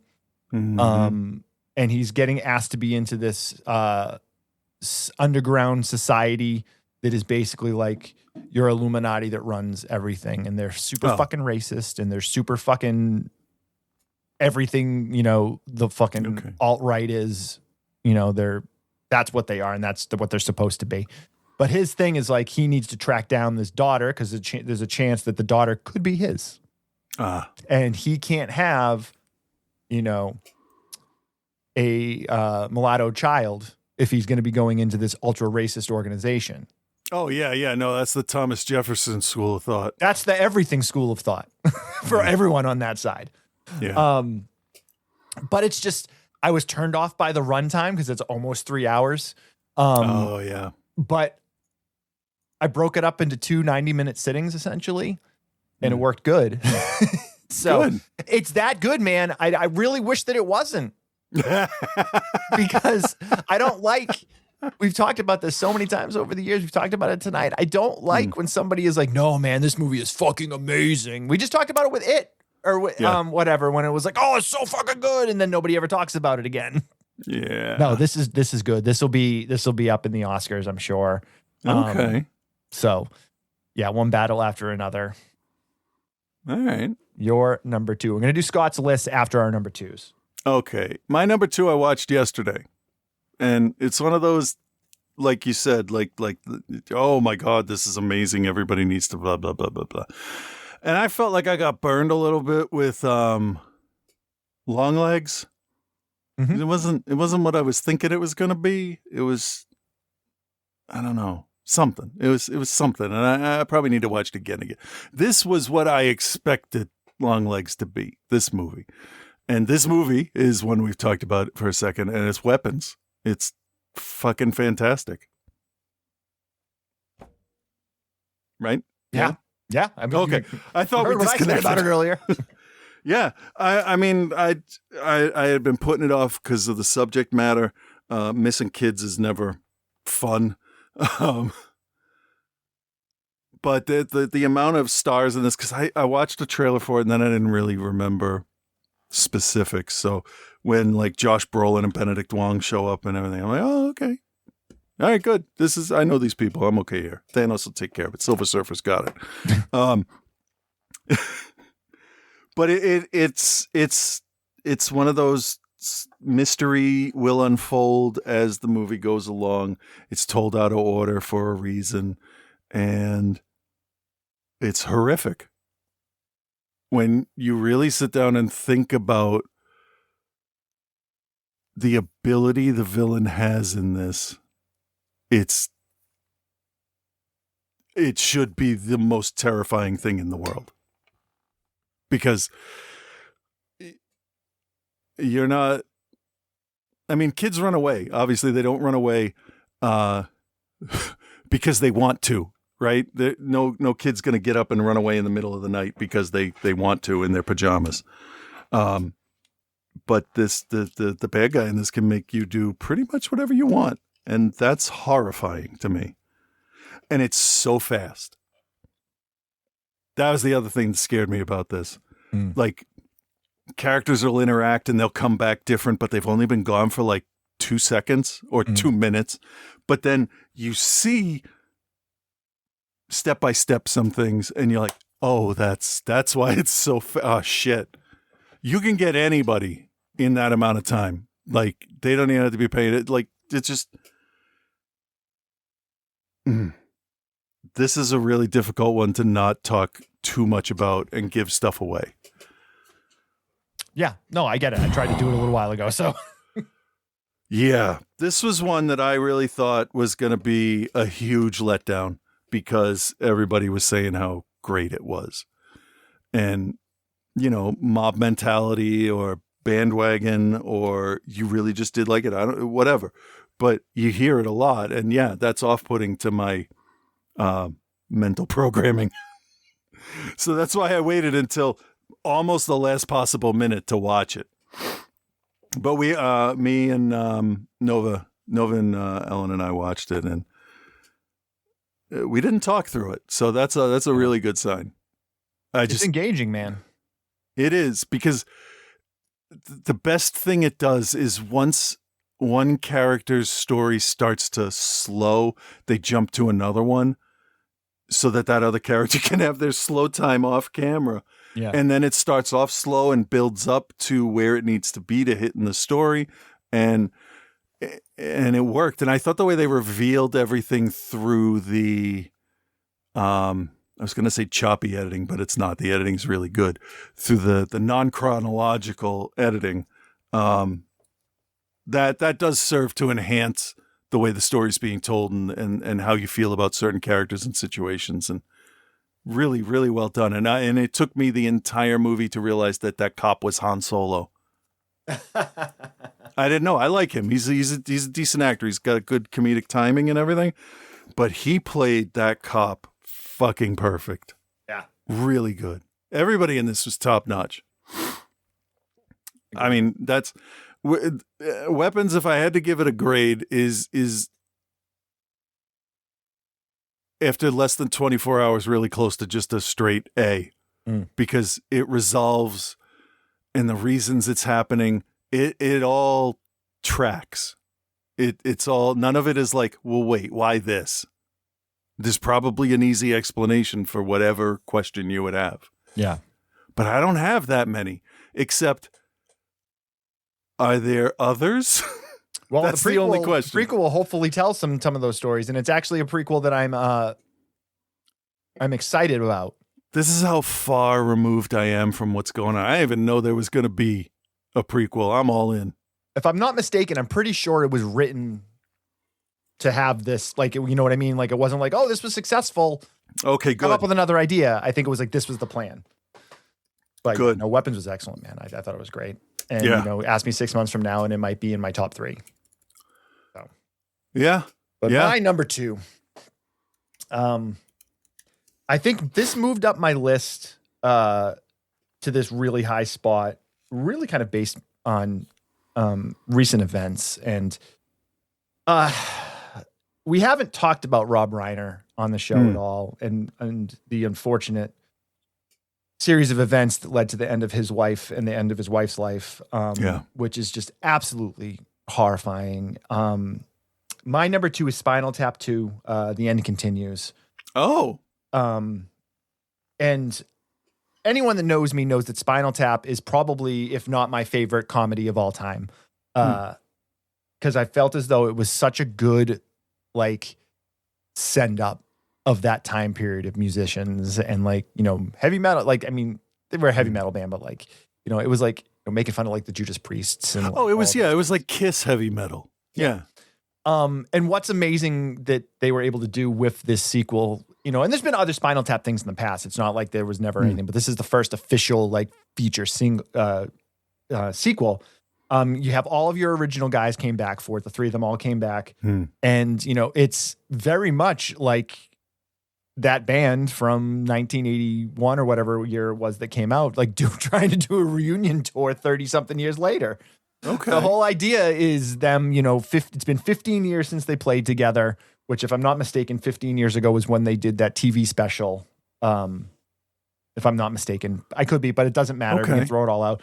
And it's if you're a fan of the original film and you're a fan of this world that's kind of built by them, the Best in Show and, like, all of those, Mighty I love Wind. A Mighty Wind. Yeah. The unofficial reunion of Spinal Tap in A Mighty Wind. Exactly. Yeah. And if you're a fan of Rob Reiner and Rob Reiner's things that he's done over the years, and first of all, as a person, you should celebrate Rob Reiner. The guy taking away anything he worked on, just the person that he was and what he used his celebrity for.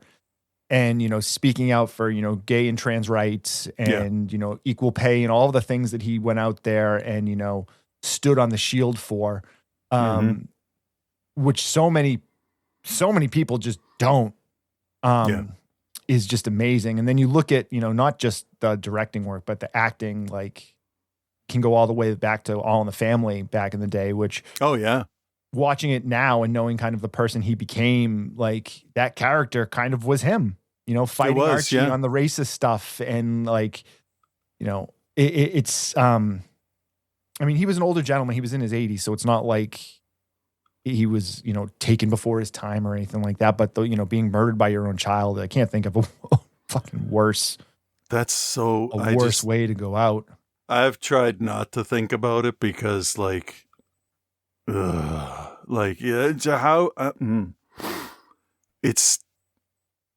it's so upsetting to just like the situation. Not like I have any connection or anything or any, I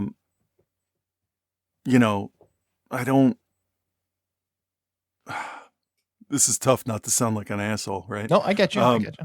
Like I liked him. I liked what he did. I didn't really follow him or anything, but every time he said something, I'm like, yeah, you got it. There you go. Good job, meathead. I mean, just look at it this way. 1986, Stand By Me. 1987, The Princess Bride. 1989, When Harry Met Sally. 1990, Misery. 1992, A Few Good Men. Name another director that's had a better run than that. And that's not even talking about the fact that he did Spinal Tap earlier in his career. He also did The Sure Thing, which is one of John Cusack's best. Yeah, there's few. There's few like Spielberg. Right, yeah.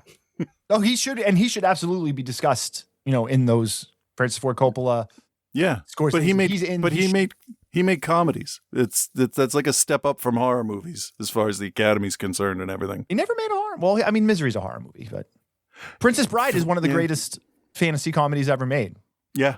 It's one of the best love stories ever made too. Well, When Harry Met Sally probably is like the best love story ever made. Yeah. Not a huge fan of Billy Crystal, but yeah, I can see that. You don't have to be. It's just such a well-made movie. A Few Good Men, I mean, you want to talk about playing it straight. Yeah, that always surprises me when I remember he did that because it doesn't seem like his kind of thing. American President Goes to Mississippi. Story of Us.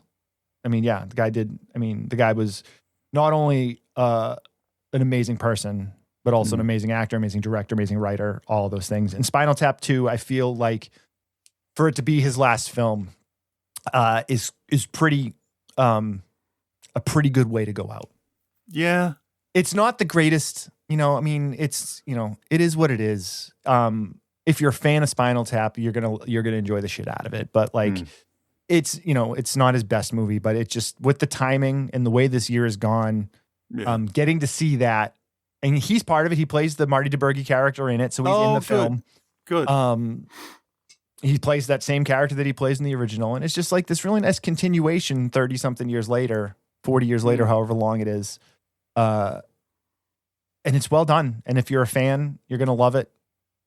And it's, I really don't I don't get emotional about, when we lose celebrities very often, but this is different because of what happened. Yeah. And the fact that he put out my favorite comedy of all time and then did a follow-up to it. And then a month after I saw it, he was gone. So yeah. But he's somebody that he embodied a character and it stayed with him. Kind of like, this may sound like I'm making fun of him, but like Mark Singer worked on Beastmaster. Mm-hmm. And then he was an advocate for animal rights. To today. And like he carried that with him. He saw it, he understood it, he clicked with it. I would have too. I get it. I totally do. If I could have acted with huge killer animals and stuff, I like that. I like when people put their money where their mouth is. Stand up for what they feel is right. Yeah. Yeah. We need that. Okay. Speaking of standing up for what you think is right. Yeah. Scott's going to give us the only top 10 list that apparently matters. All right. Well, we'll see if I pay attention to it. All right. So let's go.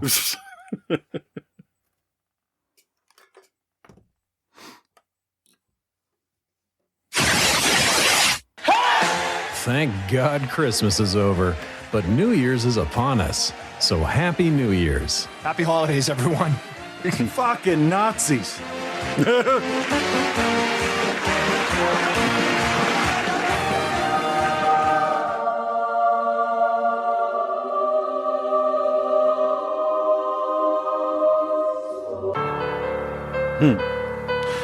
Holy shit. With Reverend Scott. You ever heard of Def Leppard?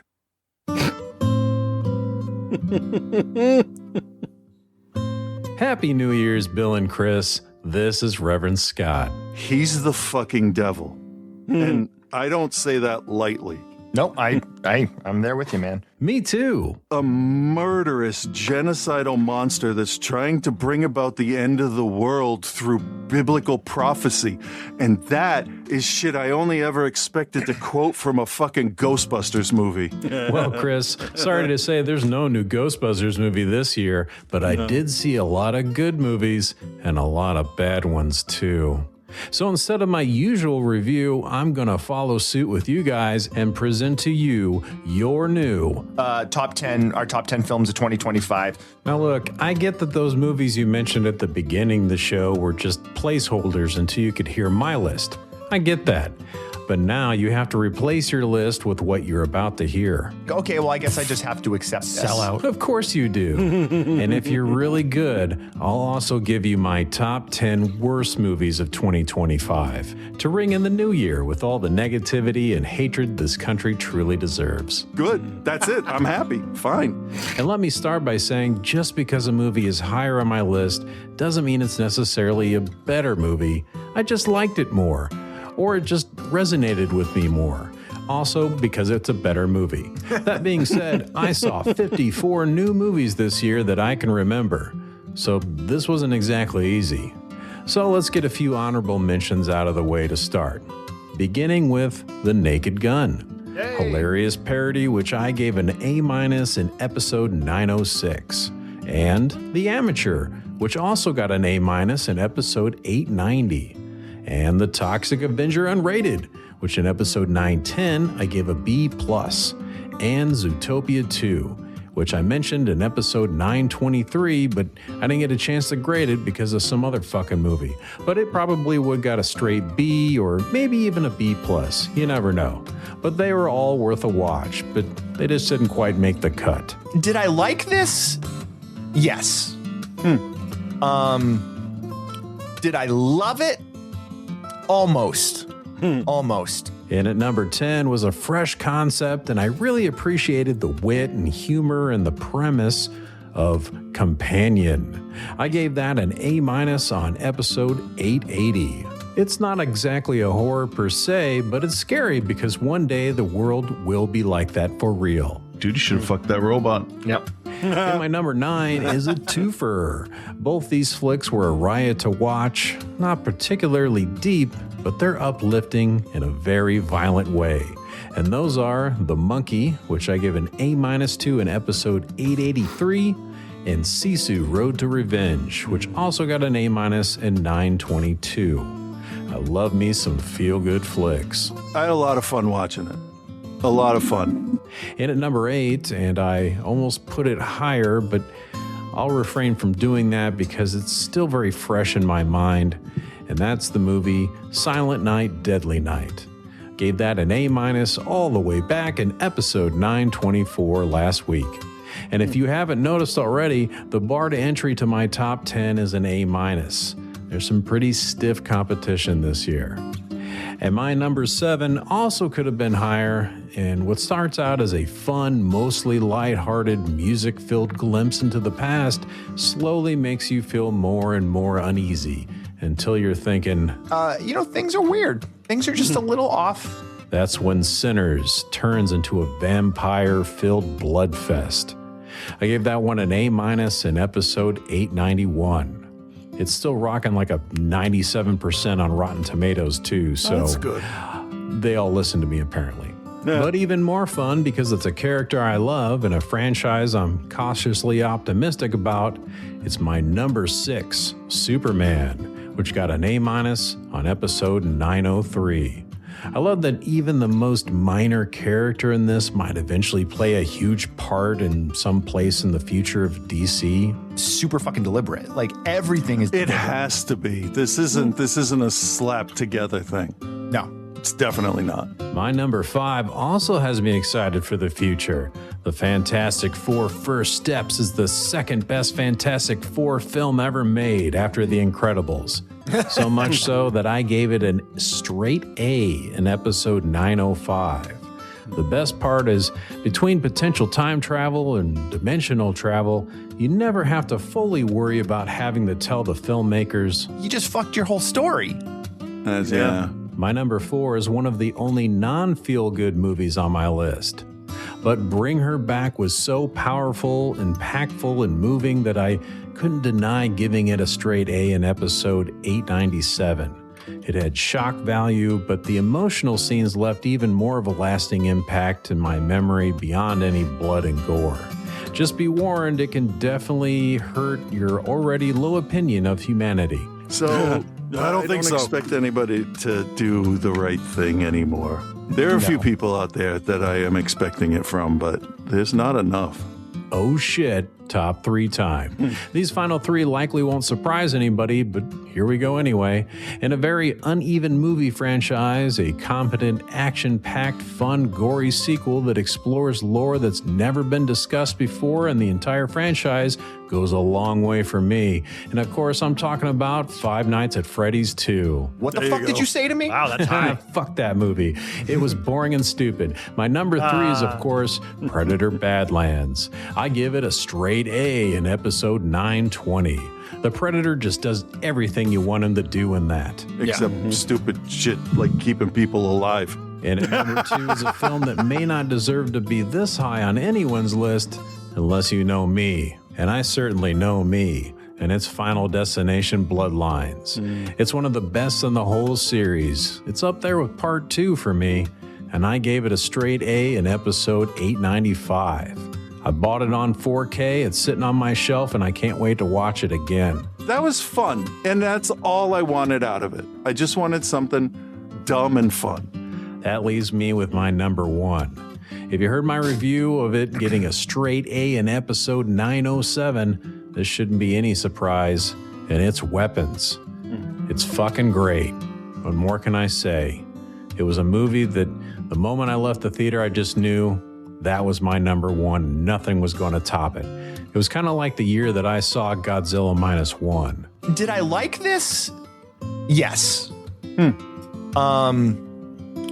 I love it? Yes. All right, now that we got that out of the way, I need to run down the real list of 2025. The top 10 worst films of the year. Number 10, I haven't reviewed yet, but despite its groundbreaking special effects, Weta's absolutely staggering, breathtaking CGI, Avatar Fire and Ass was a fucking mess.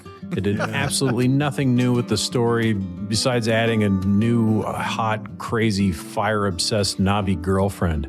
I liked her. Other than that, fucking skip it. And at number 5, Five Nights at Freddy's 2, the real place it needs to be. It's the worst thing a horror movie can be. Fucking boring. And at number 8, I Know What You Did Last Summer, reviewed in episode 905. It does nothing new either with the series or characters or fucking anything. It's just mostly boring and stupid.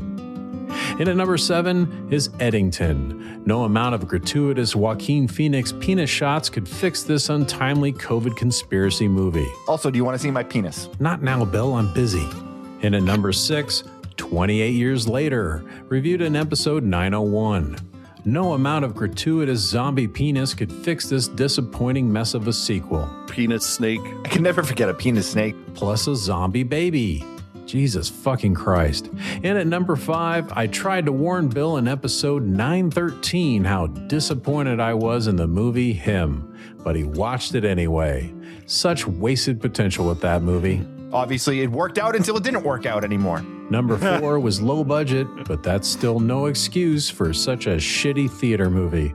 And despite having a big-name creature actor like David Howard Thornton playing the mouse, Screamboat just shit the bed. I reviewed that on episode 889 if you want a refresher on that fucking travesty. Oh shit, bottom 3 time. And at number 3 is a movie my wife had to suffer through with me, and that's Nicole Kidman's Baby Girl.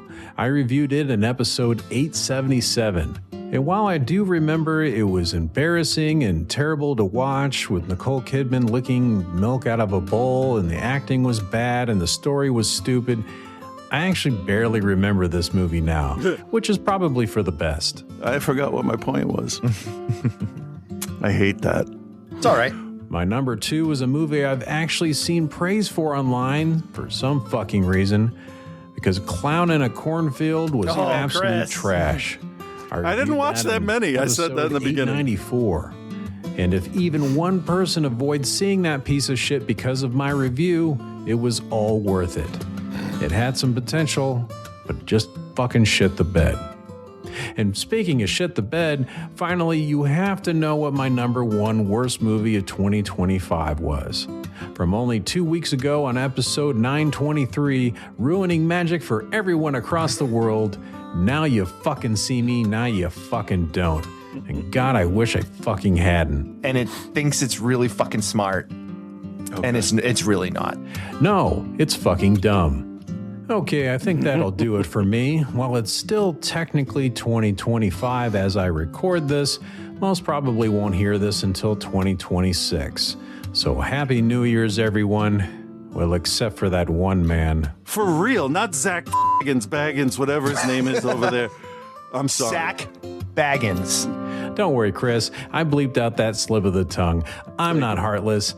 New year, new me. I totally understand that you don't get to edit your fuck-ups like I do. Yeah, we know, and this is the best we could do. So until the next top 10 worst movies of 2026, peace and love, guys.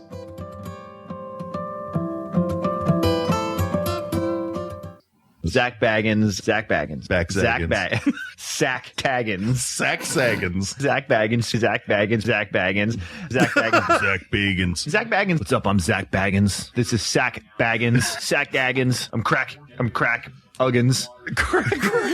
Zach Laggins. Zach Baggins. Black Daggins. Zach Baggins. Blank Igans. Zach Braggins here. Zach Braggins. Oh my God. Zach Braggins here. Crack Blaggins. Yeah. Sack Braggins. Sack Braggins. Mr. Xerox Baggins. Zach What the Baggins. fuck is Zach happening? Braggins, Zach Baggins. Zach Braggins. Zach Baggins here, guys. What's up, guys? Zach Baggins here. You think You it's said that going to a end, lot. and it keeps going, and it keeps getting funnier. To me, at least. What's up, guys? Zach Braggins here. Wanted to let you all know I have been reading a lot of Batman, and I built my own utility belt. I filled it with EMF meters and hair combs and 18 pairs of prism glasses and cocaine. Yeah, that tracks. Yeah, that's about right. Chris, what's the worst thing you saw this year? Oh, the news? No. What's the worst film you saw this year? I don't know. Because if I don't like it, it just doesn't stick around anymore. Yeah. I'll agree with Scott on 28 Years Later. That was pretty bad. Him was pretty bad. Yeah, 28 years later, off of the stuff I've heard right now, that one pissed me off the most. Because it could have been Christy Prom something. Queen, I didn't particularly like. Oh yeah. I didn't hate it though. I just didn't, it was just meh. Yeah. Captain America Brave New World was not really anything special. I'm gonna be honest, I didn't watch it. I did, and I don't remember didn't. anything about it. So, we have that. Yeah. We have that. Yeah. All right, so we're at number ones. Do you have any? Oh. Yeah. No, I don't. Okay, then what's your number one? I got nothing else. My I know number what your one, is. yeah, obviously my number one is going to be Superman. I'm not even going to mess around and try to do a joke with that. This is the Superman movie I've been waiting for since Superman 2. Period. End of review.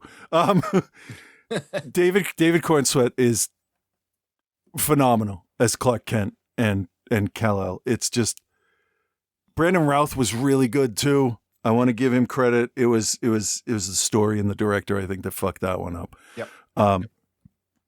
But That was Superman Returns, yes, and Henry Cavill was Superman in Man of Steel. Cavill, I think, but yes. Cavill. Sure. I don't care. He seems like a nice enough guy. He could laugh at it. Yep. And I don't have any animosity toward any of the Superman actors. I mean, they all of them, except for Dean Cain. He can fuck off. The rest of them, like they all knew what they were doing and they all followed direction. But Gunn is the one you want in charge of this, really. I mean, just like Scott said, there's characters in this that you don't know are going to end up being super important, and the fact that James Gunn brought Metamorpho in the first for the franchise, it fills me with such like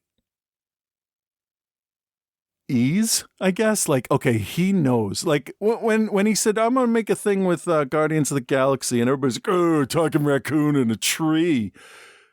Yeah, and then he fucking crushed it with all three of them. Yep. Whether you liked them or not, they were accomplishments. They were very well done. And First two. First two. The third one, I think, has got a little bit of a fall off to it, but a little bit, but not as much as some other trilogies have. I'll give it that. It does wrap everything up really nice. And I have to say that in that third Guardians movie, that ruby crystal looking building at the end was really nice. Anyway, yeah. Even from the first trailer with Superman getting beat down in the snow, I'm like, okay, good. He knows that Superman can lose a fight. He's not some unbelievable Mary Sue from another planet. He's a physical being. And I mean, I knew why he got beat. There's only one way he could get beat. And that's what they did in the movie. So I try not to give anything away. that's fair. That's fair. The costume is bright, and he saves a squirrel. He stops in the middle of a fight, makes sure everybody on this floor that just had fire breathed at him is good. And he gives those little head movements and like tiny thumbs up. And he just does stuff that I believed him when he said people were going to die. Fuck diplomacy, international law. People were going to die. So I did something about it. And I can't think of any other statement a character has made that I agree with more this year. Yeah. Yeah. People are going to die. You do everything you can. Yeah. Thank you, Superman. And thank you, James Gunn. I mean, so I didn't say much about it because I knew we were going to talk about it at the top of your list. Because if you're anything, you're predictable. Well, I mean, I do like talking about things I like. Well, and you also have championed this film from the moment you saw it. So I knew because it was good. Yeah, it was very good. It's the best Superman movie since Superman 2, I think. Yeah. I think he is a great Superman. I think what James Gunn is doing with the DC universe is smart. I don't know if you watched Peacemaker season 2. Oh yeah. I haven't finished it yet, but like it's all like okay, everything's fitting where it is. You know, the scenes that we have with Green Lantern and Hawk Girl, and like it's all like, there's a plan. Right.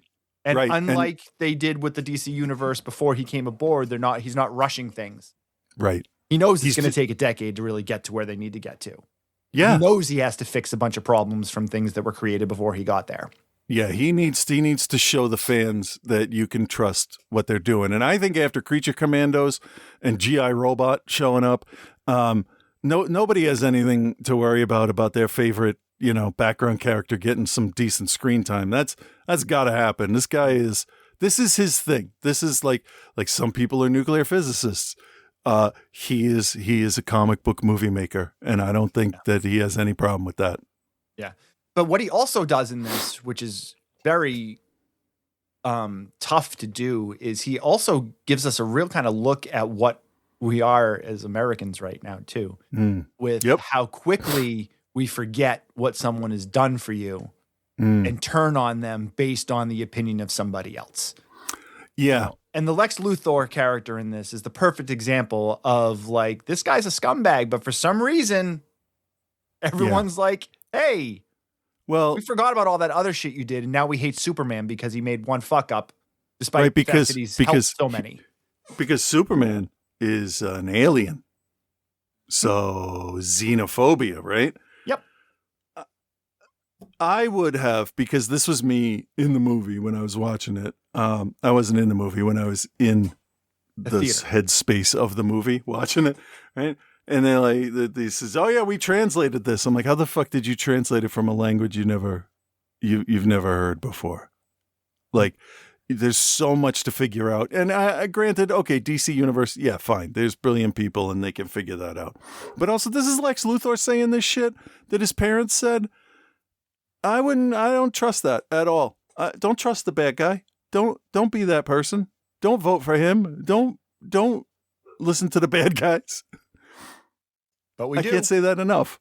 We do. My whole thing it's like what rule over them or so like there's a way to rewrite what they said and have a different translation of a word and have one word make the whole difference in the thing. Yeah. And if there's anything I know from arguing with apologists for decades is that, you know, God damn it. Fuck. Can you back me up 1 second there before I said fundamentalist, whatever? I mean, there's bullshit so much. There's so much to like about this. Oh, film. I got it. Yeah, thanks. I do. You need to verify your sources. Like, make sure that's right before you believe it and fall for it. They're not eating people's cats and dogs. It's not happening. So, like, take a second when you hear something and, like, Google it. Don't believe the shit right away. That's how Superman, got a can thrown at his head, for Christ's sake. Because I'm trying to keep this really light. Anything that goes, like, I saw a thing, and this is the only political news thing I'm going to talk about, but I'm not going to have an opinion on it like I normally do. I heard a thing that was apparently Trump yelling about stop the release. I don't care what the fuck you have to do, start a war, whatever. This cannot get out or you're all going down with me. And I wanted to believe that was real, and it's not. It's AI. But I want to believe it's real, but I can't. And that's, I think, the biggest difference between the people that are seeing what's going on. Yeah. Really, it's Anyway, Superman's a great movie. So is fucking hell. the thing with this DC universe that we have going on though is like trying to figure out what is still alive in it. So like Robert Pattinson's Batman is not part of the James Gunn DC universe, correct? Right, and it was never part of the other universe either. Right, it's like the Joker movie, which I don't understand who. Yeah, where do those fit into this? They don't at all. Because in the first movie, didn't they hint that he wasn't even the real Joker? So who the fuck cares? And Wonder Woman, is that going to get rebooted? No, what's his face? Alexandra Daddario is rumored to be in the running for it. But Jason Momoa, I believe, has been cast as Lobo. So it's totally different. And there's talks, there's little rumors about Grant Gustin coming in as the Flash. I love him as the Flash. I thought that's how they were setting up the DC universe on TV. I mean, there was the DC TV universe. Yeah, and that should have been the film universe too. It should have been smaller characters like Green Arrow, and then in the movie you get to meet Batman. There you go. Right. Hey, but Arrow was Batgirl. Yeah, and there was a Batman character at one point, and it was was it on Infinite Earth? Crisis on Infinite Earth. Oh yeah. One of those where old man Bruce Wayne shows up. Yeah. And it was just, hey, we got all these story ideas, pick one and we'll do it, is really what it felt like. It doesn't feel like the people have any idea of what the fandom cares about or wants to see. Or yeah, and the other problem that we have with that, and I'll use the Arrowverse as the example here because I watched most of it. Yeah. Almost all of those came to a sputter at the end where we didn't, with the exception of Arrow, which was the only one I feel we got a fitting ending to, but then didn't get the follow-up to what it was supposed to become. We didn't get it. The last season of The Flash was ass. The last season of Supergirl was ass. Black Lightning just disappeared. Yeah. The Batwoman show got 2 seasons. They recast her for the second season and then just let it die. Yeah, because the other lady quit, and apparently she wasn't a great actress. So I don't think she quit. I think she got fired. Oh, I don't know. I heard Got quit fired at the because time. she was a It piece of shit too. Apparently, wouldn't surprise me. she got arrested for domestic violence. She beat up her girlfriend or something. Oh, I don't know. I don't. But either way, Arrow started it, and then Yeah. the Flash came, and then Supergirl came, and then Black Lightning. I get it was a secondary character to those secondary characters. And Legends of Tomorrow? Yep. Which I watched. I watched a bunch of those. Actually, I watched the first couple seasons. Honestly, I thought the Flash, they did 8 seasons of it. The first 5 were incredible. I was watching them. Yeah, I was interested. 6 I thought was pretty good, and then they kind of just fell off. Once you took Arrow out, and I thought the end of Arrow was really good, and the Oliver Queen character, and what he became, and the killing of that character, but still it was done really, really well, I thought. But the rest of it just kind of it ended with a fart because they stopped supporting it. It was. I just don't understand how you put that much time, that much effort, that much money, only to let it end on a wet fart. Yeah. Well, because studios and TV whatever, they're like, yeah, no, I'm not paying for that anymore. And they don't give a shit. They just don't want to spend the money. I think that's really how it works. Because I showed my kids the last 10 minutes of the last episode of Farscape before they made the movies. And I said, back in the 90s or early 2000s, we were watching this show. We were totally into it. And the last episode ever ends with the 2 main characters in a boat with their spaceship floating off because it's a living ship and whatever, it can float. Right. And he proposes to her, she accepts, they hug, and then in some kind of alien assassin bounty hunter flies down out of the sky, shoots them, and they turn into crystal and disintegrate. That was the end and it ends with all of the other characters inside the ship first being super excited about them finally admitting they want to be together, but then screaming because they're all dead. And that's how they ended. That's because they're like, yeah, we don't want to pay for this anymore. That's what we got. I hate that. Yeah. I hate. At least give them, hey, we're going to cancel your show, but we're going to give you 3 episodes to wrap your shit up. Yeah. Or just tell them at the beginning of the season, this is the last season. You got 12 episodes. Yeah, because I guarantee you nowadays everybody has that last episode script ready to go. You would think, but there's also been a real rash, and we're totally getting off the point here, but a real rash of studios, whether it's Netflix, HBO, whoever it is, greenlighting a new season of a show and then canceling it. Yeah. So, I can't think of any offhand, but I know there was 2 or 3 shows that I was enjoying. Lovecraft Country was one of them.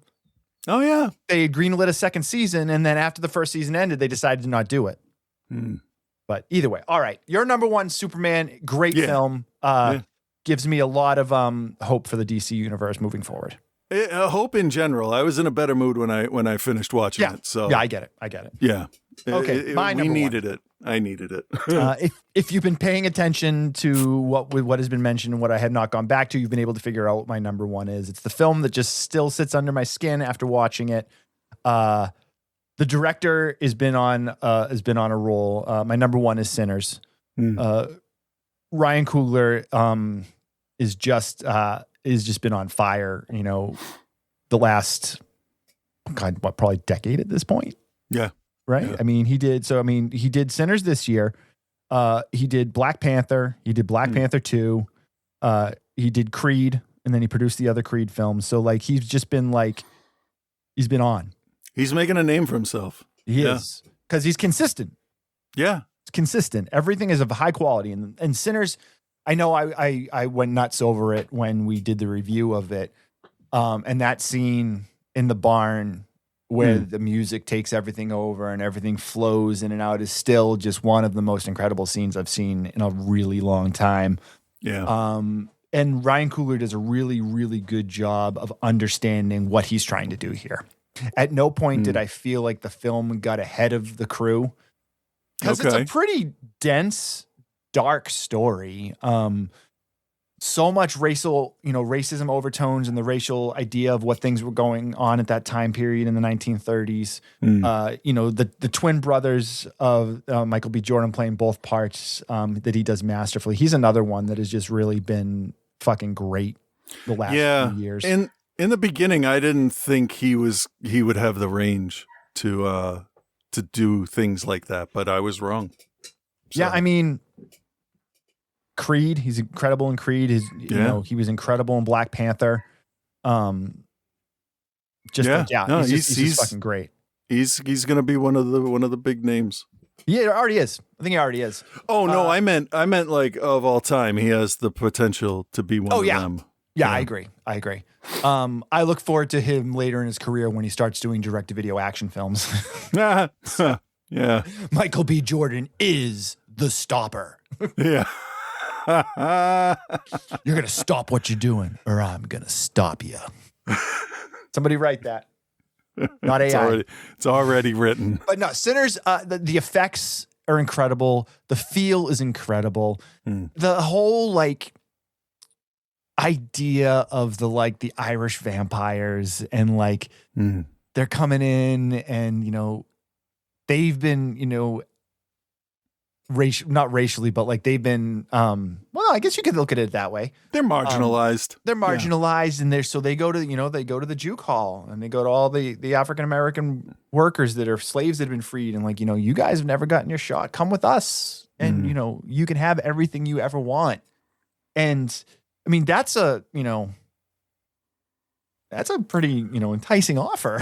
All I'm gonna say is vampire offers would make me stop and think for a little while. Right. Yeah. Right. It's just it's so good, and I loved that they weren't afraid to kill off the main characters earlier in the story, but it's vampires, so it's you kill somebody off, they're not necessarily dead. Maybe they're gonna pop back up. Yep. And I absolutely loved the conclusion in this. Not the post credit thing, but the thing they did at the end where they fast forward into the 1980s. Yeah. And go back and check. It's really, really good. Sinners is a different type of film, and I think calling it a vampire film is doing it a disservice because it's just that good. You know what I mean? It's at a level that and this is not dissing any of these films. I love Near Dark. I love The Lost Boys. But this film operates at a higher level than those. Those films are fun, and there's gore and stuff, but this is just on another level. Oh yeah, because if you're throwing any kind of race, especially that time period, Irish people weren't always welcome. But I'm not saying that it's equal to how other people are treated. I don't have any idea, and I'm guessing it was not as bad. But yeah, it's interesting that they're the ones that are trying to bring everybody together, and it's interesting to me that more of that between regular humans, just normal people, they didn't talk and say, hey, there's more of us than them. So how about on Tuesday, you will get all your handheld farming equipment then sharpened and we go take care of business. And, that just works to this day. Yeah. There's more of us than the people that are telling us anything else. Yeah, and Ryan Coogler, he's attached to direct the next Black Panther film when it comes out. But he's also attached to direct some of and produce the X-Files reboot that's supposedly coming next year, in 2027. I know it's pretty early on, but they made an announcement a little while back that he was going to be the mind behind it. And I think it's going to be like a cable short run series of 10 episodes or something like that. Okay. I don't know if their plan is to start with new or to have David Duchovny and Gillian Anderson be part of it or not. But right, because it's a department, it's not the people. Correct. Technically. Yeah. Correct. And there's definitely a way to have them be there and not be the focus, which is probably what I would think would be the best thing to do with them. My first instinct is that Mulder would become the cigarette smoking man conspiracy theory guy, but that's too obvious, isn't it? I feel like he's the guy locked up in a cabin somewhere in the woods, hiding from everything. Yeah, he could be like, we got to go find him because he has experience with this. Yeah. I don't remember how the original X-Files even ended. I should probably go back and watch the last couple episodes. But like, I feel like Gillian Anderson's, Scully, she stayed probably. And like, is now like a higher, Oh, she could be director. Yeah. Or something. But my point is that Ryan Coogler has now set a bar that I am willing to give him the benefit of the doubt on pretty much anything. And like I said with P.T. Anderson earlier, he's now back on the upside of that, and whatever he does next, I'm going to be more interested in checking out. Right. So those are our top 10 lists. I'm going to make just a couple of quick honorable mentions of things that we didn't, that I didn't include and maybe didn't get mentioned yet. And when we do our end of year anniversary show for OTC, which will be about 5 weeks from now, I will not include anything on this list on that top 10 list. But there will be things that we covered from 2025 of mine that will be on that list, but weren't on this list. So I'll kind of like, when we do that list, I'll say, where it may have fallen in this, in this list. So, but in terms of, I do want to make mention of the It's Never Over, Jeff Buckley, which is the Jeff Buckley Music Box documentary that's available to watch on HBO Max, is really fucking good. Even if you're not a fan of Jeff Buckley, it's definitely worth watching. We talked about Keeper last week. I thought Keeper was very good. Just missed the list. The one that I watched yesterday that I said, I think we watched the same thing to try, was Begonia. Oh, yeah. Which I actually really enjoyed. Narrowly missed the list. I think if I had watched it a month ago, it may have actually worked its way in there. I do have to shout out the director Yorgos. What's Yorgos' last name? Lanthimos. Yeah. He's another one who is. Oh, is he the one that did that? Yeah.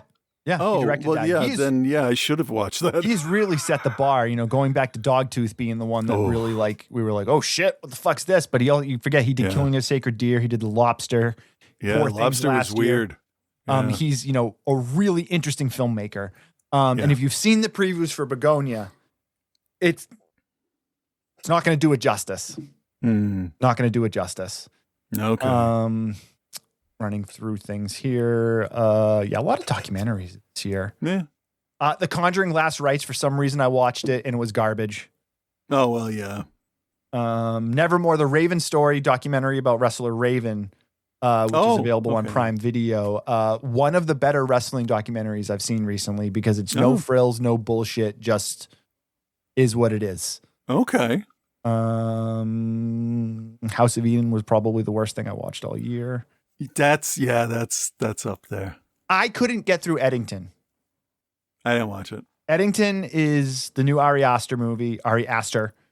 Starring Joaquin Phoenix, Emma Stone, and Pedro Pascal. Ari Aster, of course, obviously best known for doing Hereditary and Midsommar.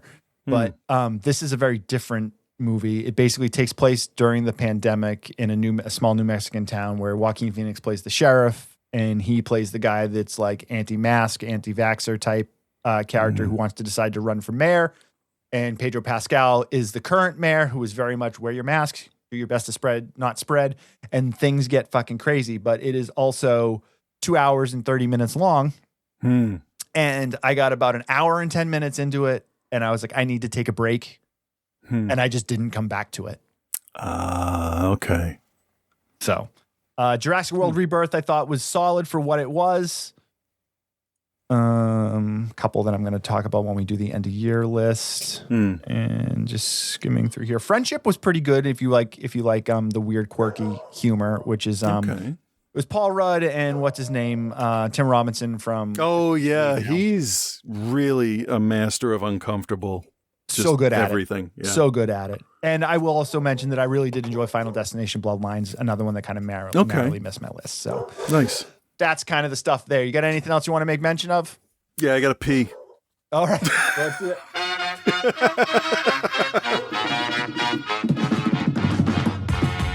Thanks for joining us, guys. Thanks for giving us another good year. We look forward to returning next week with a couple of new, fresh reviews. That's all we have I'll- to say. Let us Yep. know. Thanks to Donnie for writing in. Thanks to Scott. Thanks to Joe. Thanks to everyone that listens to the show. Join the Patreon, patreon.com/outside the cinema. SpectopiaArts.com, at Cthulhu, at OTCville at Instagram. Thank you guys very much. Say bye, Chris. Yeah. Bye.